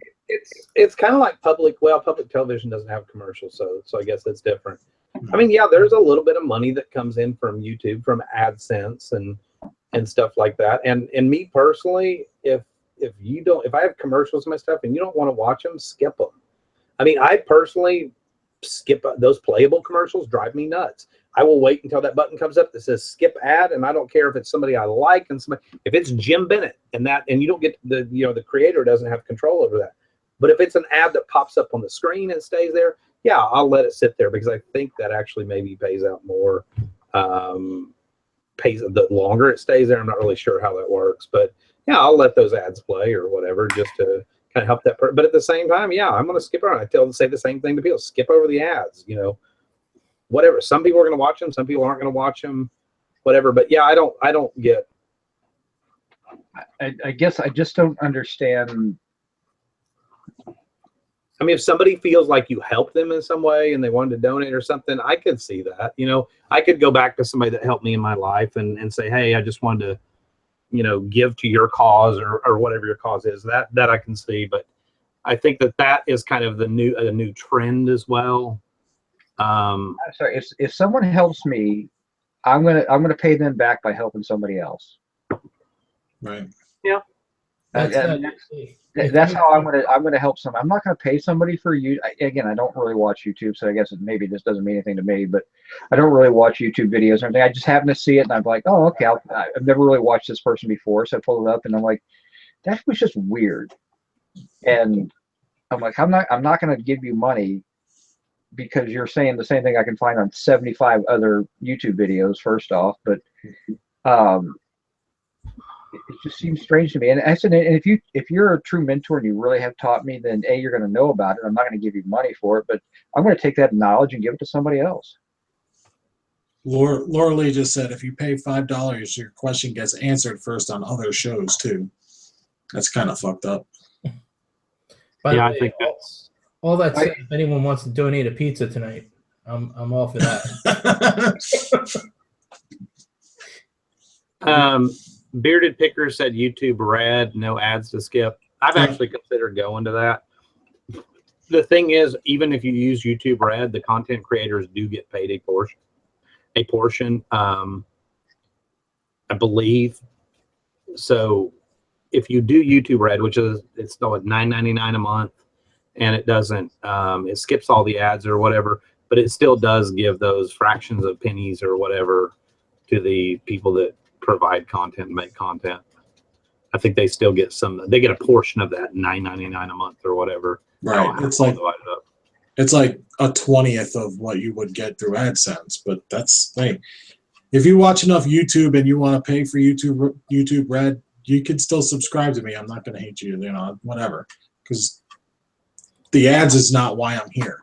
I'm not paying for YouTube Red. You know what? That's how I pay my bills. I don't pay other people for silly things. So right. I can listen to a 3-second or 10-second ad as opposed to paying $10 a month. I'm a cheap ass, so. Oh. You're a cheap ass? Yeah, hell yeah. You see, Gene said something back up here. No, I can't find it. Well, I wasn't the one that said that. I wasn't going to get balls deep from the pizza. That was Jason. I'm not. It doesn't show up at my door. I'm not diving balls deep in. I'm not going to say I'm not going to do that. So, Mother's Mustache said I do YouTube Red. My son is 10. That way you can watch YouTube Kids. YouTube Kids. Yeah. I know. I don't care. I want just watch my videos because you want to watch them. I don't care what you got. Okay, but see, I can understand that if you're doing that because you're it's like paying for cable TV. I mean, I used to pay for cable TV when Luke used to watch all kinds of shows. He doesn't watch those shows anymore. So now I don't pay for cable. I don't have cable TV. I don't watch TV. I hardly ever do. These guys always talk about, hey, you see the show? I'm like, no, I don't watch TV. But my son watches YouTube all the time, and he just watches the ads. It doesn't bother him. But again, I get that. I get paying something for, some people subscribe to Sling or, or cable or YouTube. That's fine. Not me. Jackson, you can't get rid of being a cheap ass. Okay. There is some truth to that. Gene Norris said, on some channels, if you become a patron, you are privy to special information that common viewers don't get. And that's just like paying $200 a year to join a Facebook group or buy an ebook, or it's all in that. Are you sure that's not on? I don't know if that's on you. Is that on Patreon? Because Patreon's a totally Patreon, different website. If that's, hold on, where was that comment? It was up. It was she said you become a patron. So that's probably on Patreon, which is a totally different website. I subscribe to these videos of people that live their lives on sailboats. I think it's fascinating that people live in vans, live in RVs, live on sailboats, that they make that work in their life. And so I watch a lot of videos. That's the majority of what I watch whenever my downtime is. But a lot of the sailboat people have gone to Patreon, which is where you pledge, I, Dusty, pledge $10 a month to Sail La Vagabond, I think was the name of one of the channels. And if I were to pay them $10, I would get access to all their videos. Well, unfortunately, what's happened is a lot of these we live on sailboat videos literally have their wives taking off their shirts and their girlfriends taking off. They've included nudity because they can do it over there, and it's just kind of slutted everything up. And so I don't go over there, but they've quit doing YouTube as much, and they're making the revenue by that, because if they get 500 people pledging $10 a month, what'd you say? What was that channel again? Patreon. How do you spell that again? And that may be what she was referring to, but and I'm surprised. I thought about it a while back, not thought about personally doing it, but I wondered why more reselling content, providers hadn't gone, with the reselling community hadn't gone over there and done that. I was kind of curious because resellers seem to be the first group that kind of jumps on new trends. That's just kind of the business we're in. And it was surprising to me that nobody really had gone over there and done that. I had a question a while ago, and I need to go back and see if somebody answered it.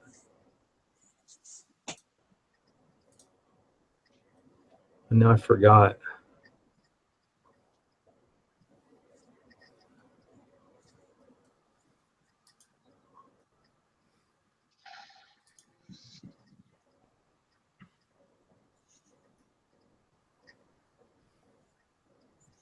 Does your van have a wizard painted on the sign that legally persists? Just a wizard sleeve. Yeah, the secret features out there. You have to pay to play, and I guess 8 is another video content where you have to pay to watch videos. There's a few guys doing that. And there's nothing. Again, I applaud anybody that's figuring out a way to make money, but you're not. It's not like you don't have a YouTube channel or you're giving that information away for free anyway. Yeah. And don't construe it as we're trying to tell you how to spend your money either. If you want to go. I got sent you the link. I appreciate that. I don't subscribe. No, I don't subscribe to it, but that's an example of some sailboat people on Patreon. And I don't know that specific one is the one that I used to watch on YouTube was really fascinating. And then his wife started kind of like my top fell down and crap like that. And I was like, really? And the next thing I know, they moved from YouTube over to Patreon. But that one I sent you a link to, they sail around on a sailboat, and they have 1,391 patrons, and they get 9,000, because it tells you $9,130 per video episode. Wow.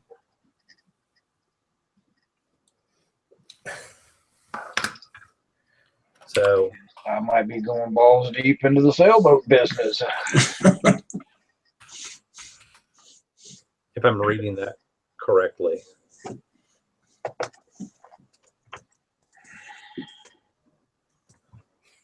Yeah, I mean, again, they figure out a way to make money, and if that's what they want to do, and they can do it, and it supports their lifestyle, good for them. Gene Norris said a lot of crafters are using this tactic now. Guys, no, tactic now, period. Guys feel their art is special enough to do this. Of course, there have been a few who have lost jobs and have asked for help from their followers.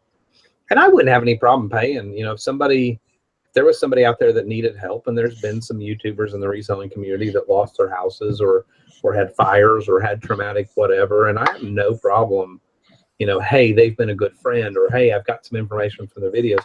I wouldn't have any problem stepping up and you know, helping them with a little bit here or there or whatever. I've donated. I bought stuff from resellers that I knew were hurting, and you know, and they had something I thought was kind of cool, and I went ahead and bought it. You know, that's the way I'll help. But I mean, I don't know. Let me drink some more beer and I'll think about it. What kind of beer are you having tonight? My Imperium Lager, my little bit. I have another bottle left of the my Aldi's beer. So your Aldi beer, also known as your Aldeer. Because I'm a cheap ass and I buy my beer at Aldi's too. So yeah. A wizard painted on this. I'm so behind. You know, and I don't. Somebody's talking about people have pay to play or people have outside websites as far as reselling, and I personally don't have any problem with it. I choose not to do it. If that's how people want to spend their money, that's, you know, I'm not trying to control anybody's pocketbook. The only thing I'm trying to control is help you hopefully put more money in your pocketbook. I don't really care to take any out of it. That's just me. But if that's how people want to do it, if you feel you're getting your money's worth, then great. But if you're watching or paying somebody $10 a month, let's just pull an arbitrary number. You're paying somebody $10 a month for content, and you realize they're telling you the exact same thing you're getting for free from other providers, then why are you paying the $10 a month? Wow, that took about 54 seconds, Scott Bearded Picker. Congratulations. I just searched reselling on Patreon, and it says the Bearded Picker is creating thrifting reselling. This creator hasn't posted anything yet. Wow, Scott. That didn't take you long. All I'm telling you, Scott, is if your top keeps falling off, I ain't subscribing. No. Wait, that's right. Scott doesn't use a top. He uses the quilt. The quilt of shame.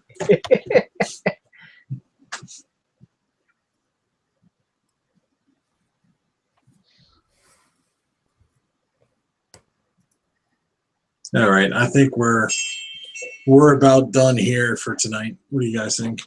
Yep, I gotta get up in the morning. Sure. All right. Chris Green's on there, though. Well, I guess he did jump on that since the last time I checked.